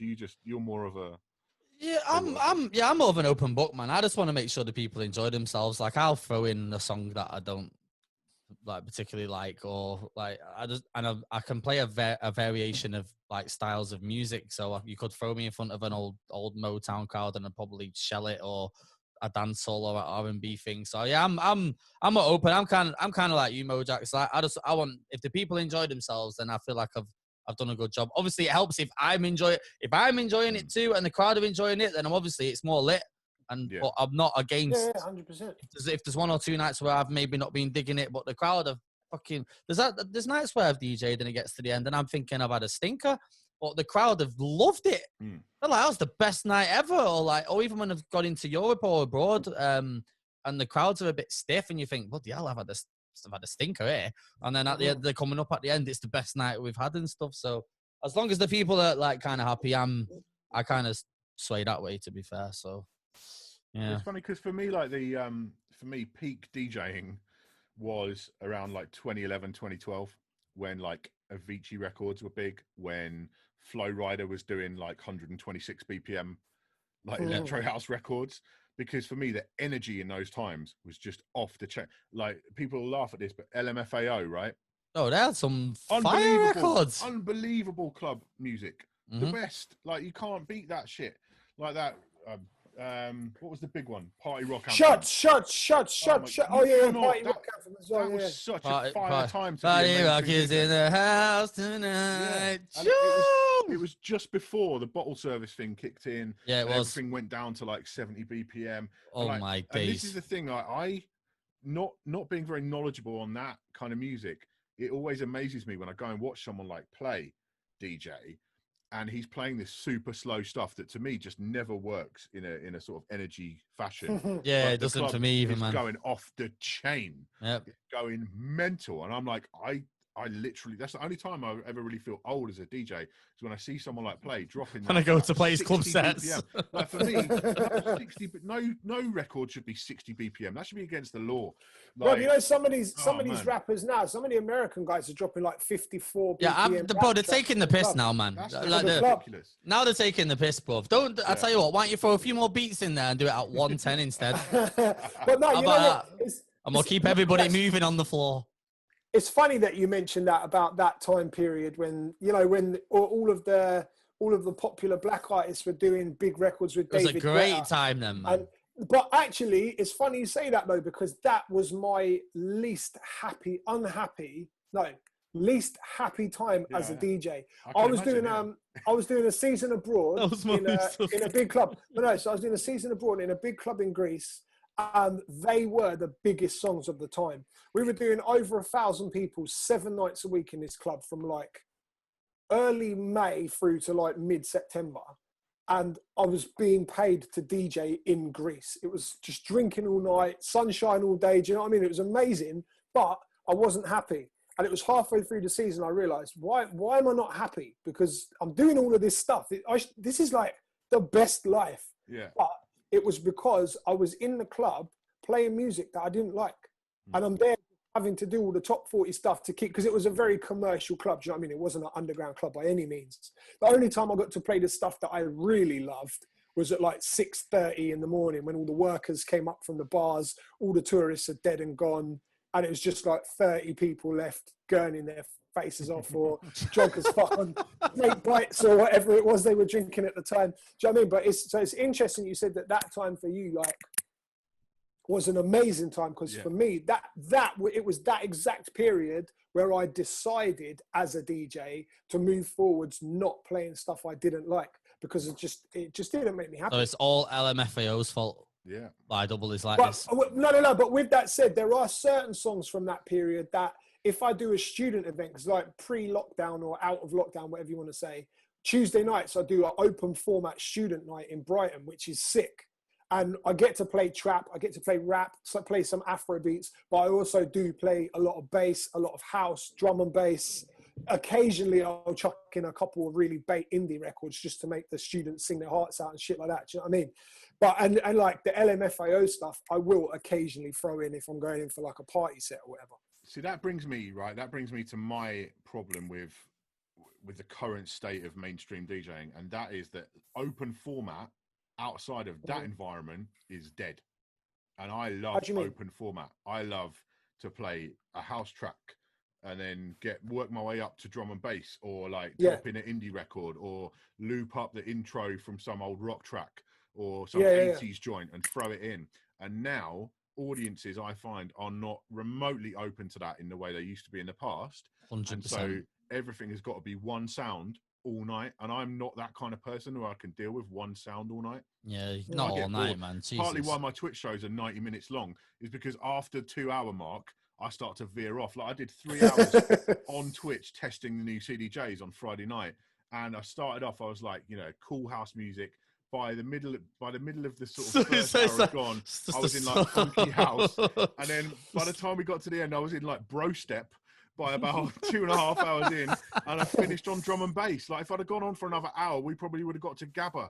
Like I have a real short attention span when it comes to music, and the idea that I can't throw in some random old like 80s or 90s or whatever, because crowds won't have that anymore in a mainstream venue. They want to hear the latest Drake and whatever else and Cardi B the whole night long. If you derivate from that path, they're not into it. They're not feeling it. I reckon that goes back to like the way music is. We've had this conversation before, isn't it? Going back to like music being so accessible, people just want what they want and they want it now, or they're not fucking happy.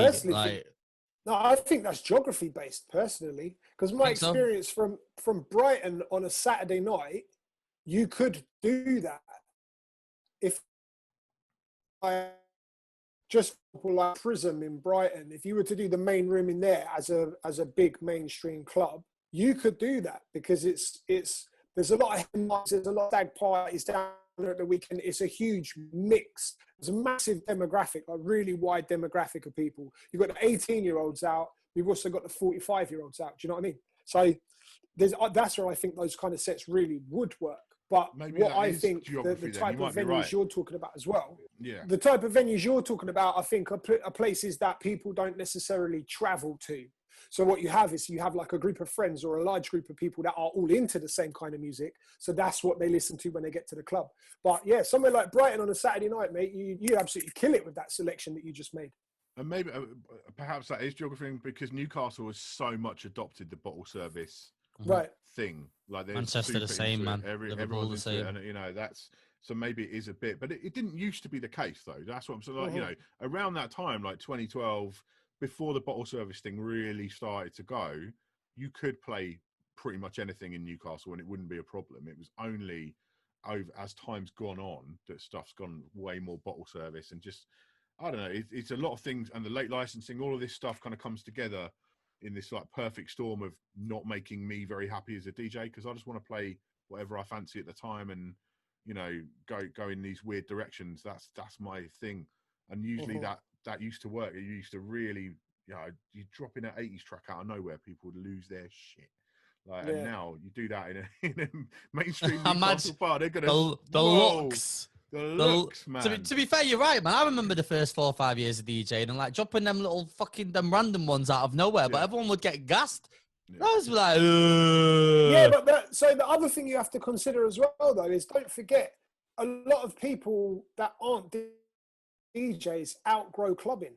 By the time they're like mid to late 20s, they're in a relationship, maybe one kid, maybe two, maybe more, might be married, and they're in their careers and stuff, and they settle down, and then they're not really fussed about going out on the weekend anymore because they're not hunting for people to go out and find. Do you know what I mean? They're just like small gatherings at home, or they've got the kids all weekend, etc., etc. So there's a quicker turnover of customers than there is of DJs. Do you know what I mean? True, so like we've spent a lot longer in the clubs than the customers. We've seen a large turnover, especially with the students. They turn over it's a brand new fresh crowd every 3/4 years, completely new faces.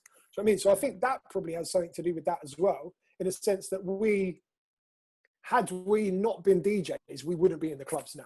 Or probably not anyway. Does that make sense? I definitely wouldn't be in the clubs now if I wasn't a DJ. I'll tell you that for nothing, mate. I found this new taste for alcohol. Been through it, lived it, and I feel like Dubl done it backwards. Dubl did all this DJing and never used to drink. All of a sudden, he's the turn up fucking king.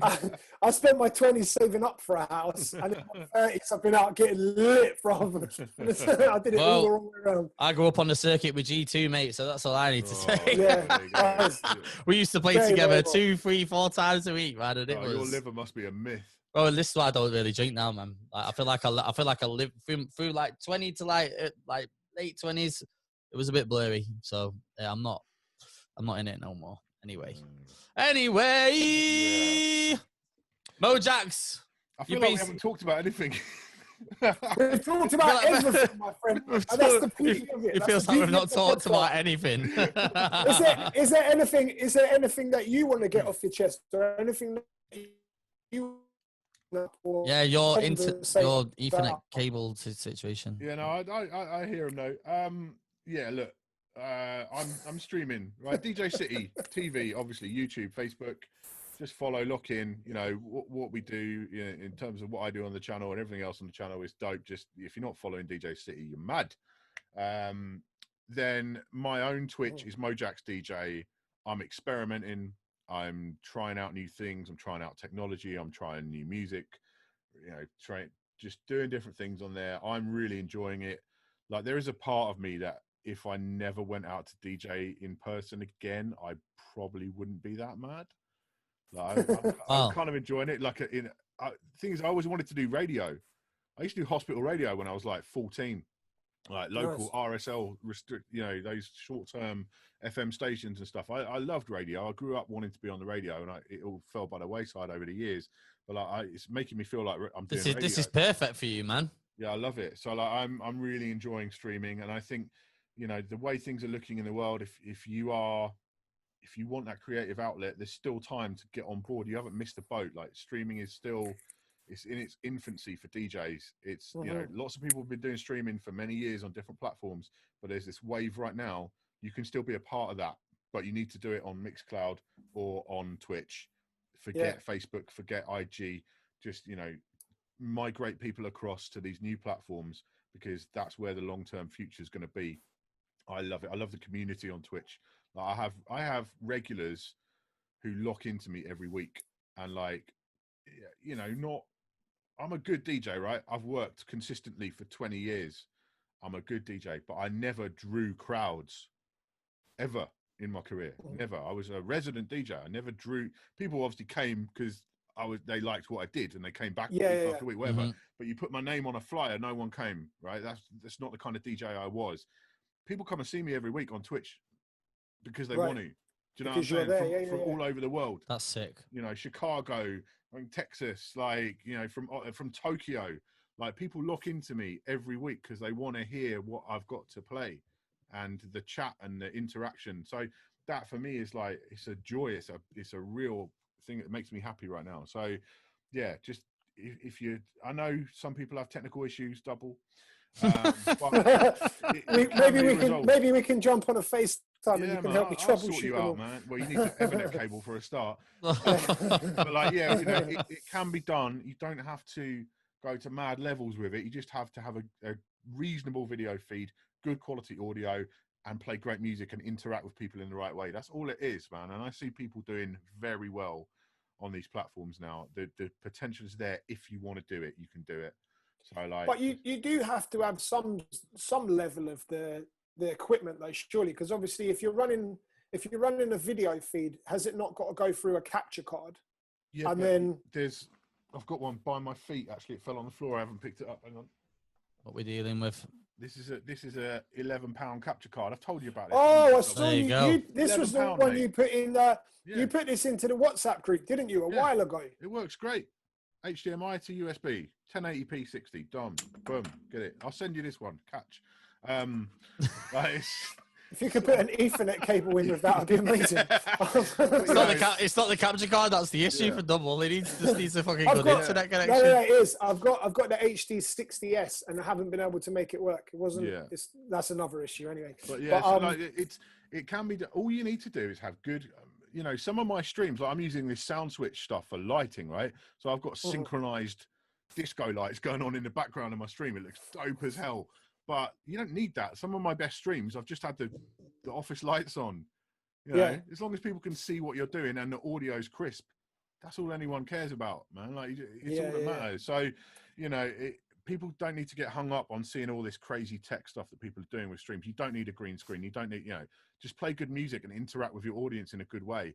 The rest of it will come with time. That's all it is. Yeah. Like, you can learn it. it. I guess you can just kind of jump into it and start and then build up from there, innit? Once you've got the audio and the video and stuff, then if you want to, you can put the green screen in and all the graphics and that. Do you have a separate computer running all of the processing and then the one you're DJing from? Or does it all go through the same machine? Box.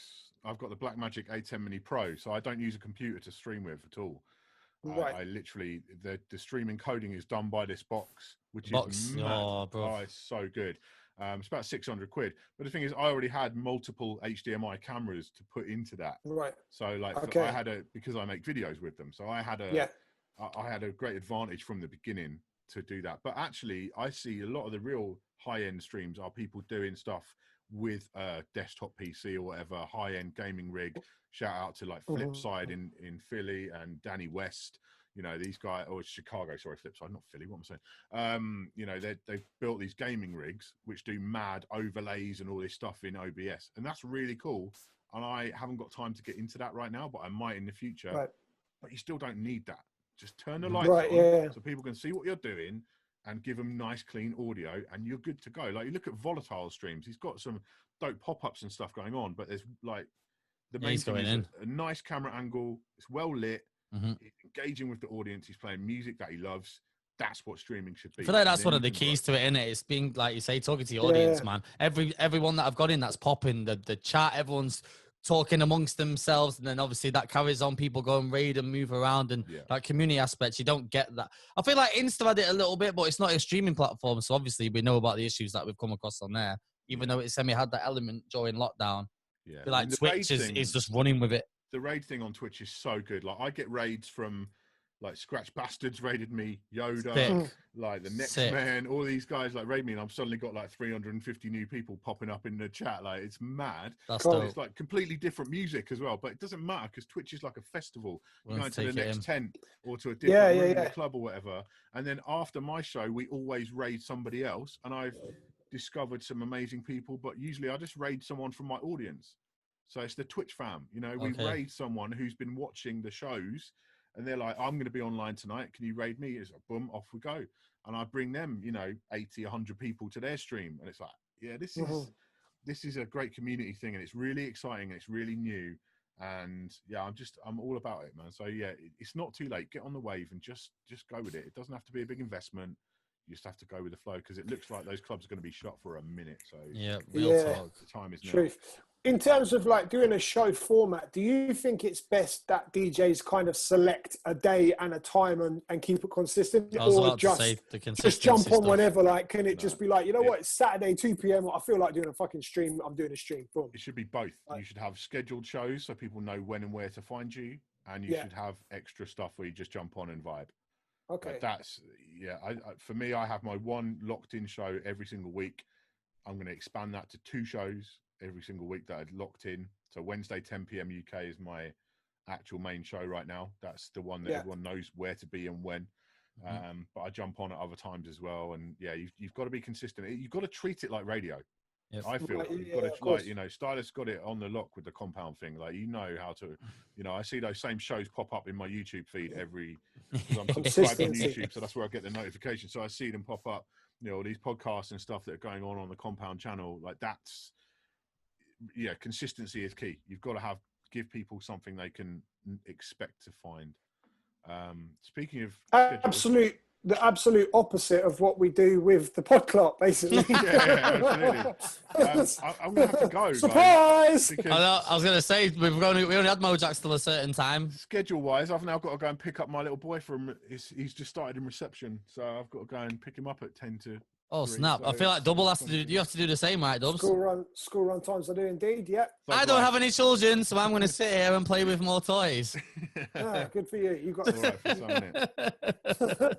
Mojaxx, you've been a gent, man. Thank you for coming on. I feel like we could have spoke for hours here, innit? We could have touched on all sorts of stuff. It would get a bit long eventually, but yeah, thank you for having me. I really appreciate it. I've been, you know, watching or listening to the Clart for the longest time, and it's a valuable thing you do. You know, that I like behind the curtain stuff for DJing. It's important that people who are new to the game, people who are coming up in the game, get to hear these experienced voices. Keeping it real and like laying down the truth about DJing, because it's not glamorous, it's not high, you know, we're not all swanning about in private jets. That's not the life. Like, that's a very there's so many myths. There's so many myths. If people only knew. Yeah, so like, it's good to break that, you know, expose that stuff. That's hashtag real DJing. It's invaluable what you guys do. So yeah, I value very much. I love the way you call it the Clart as well. I love that. The Clarticus. Hashtag Clart fam. Yo, guys, we're going to be up on YouTube, Spotify, so follow TalkOver Podcast, TalkOver Podclart, hashtag TalkOver Podclart, at TalkOver Pod on Instagram and Twitter as well. And Apple Music. And Apple Music. Sorry, man, because I don't fuck with Apple Music in it. Sorry. Them ones. Mojaxx, you plug your socials in it at Mojaxx DJ, was it? Mojaxx DJ on Twitch, Mojaxx everywhere else, and just DJ City and Beat Source. That's it. Sick. All right, my guys. Until next time. Peace. Thank you, brother. Thank you. Sick. We're good. Can I hit stop now, yeah? Yeah. Sway. Cool, man. All right, Mojaxx, we'll let you go, mate. Yeah, before you're late for your school run. Luckily, the school's at the end of my road. It's great. We live like 200 yards from the school. This guy, we could have had him. Is that on the school run? Right, 2.5 minutes out That's of me, a school run. It's like 4 yards away. Your son can walk home. Trouble is, there's a massive queue now, isn't it? Because you have to social distance, so the queue goes out the front gate. Oh, so you got a queue to go in and get your little one? Yeah. Jeez. No, you can't. You can't go in and get the little ones. I think, like with my son's school, you got to queue up, and when you get to the front of the queue, that's at the gate. Yeah. Okay. They let the kid out, so I can't even go past the gate. The first day, I wore my mask, and then none of the other parents were. So Mojaxx went into the school fucking ballied up. Yeah, ready to go. I love my mask. I look like a fucking ninja. I'm a bad motherfucker in my mask. I love it. I'd wear it all the time if I could. Oh my god! Time I got a hood up as well. I look like a bad motherfucker. Okay, this is the thing. Everyone's just getting around with masks on. Like, you could just be jacking up shops or holding up like. Yeah, it's fucking hell. Anyway, all right, thanks guys. All right, Mojaxx. Good to hear from you, my guy. Hope it was all right.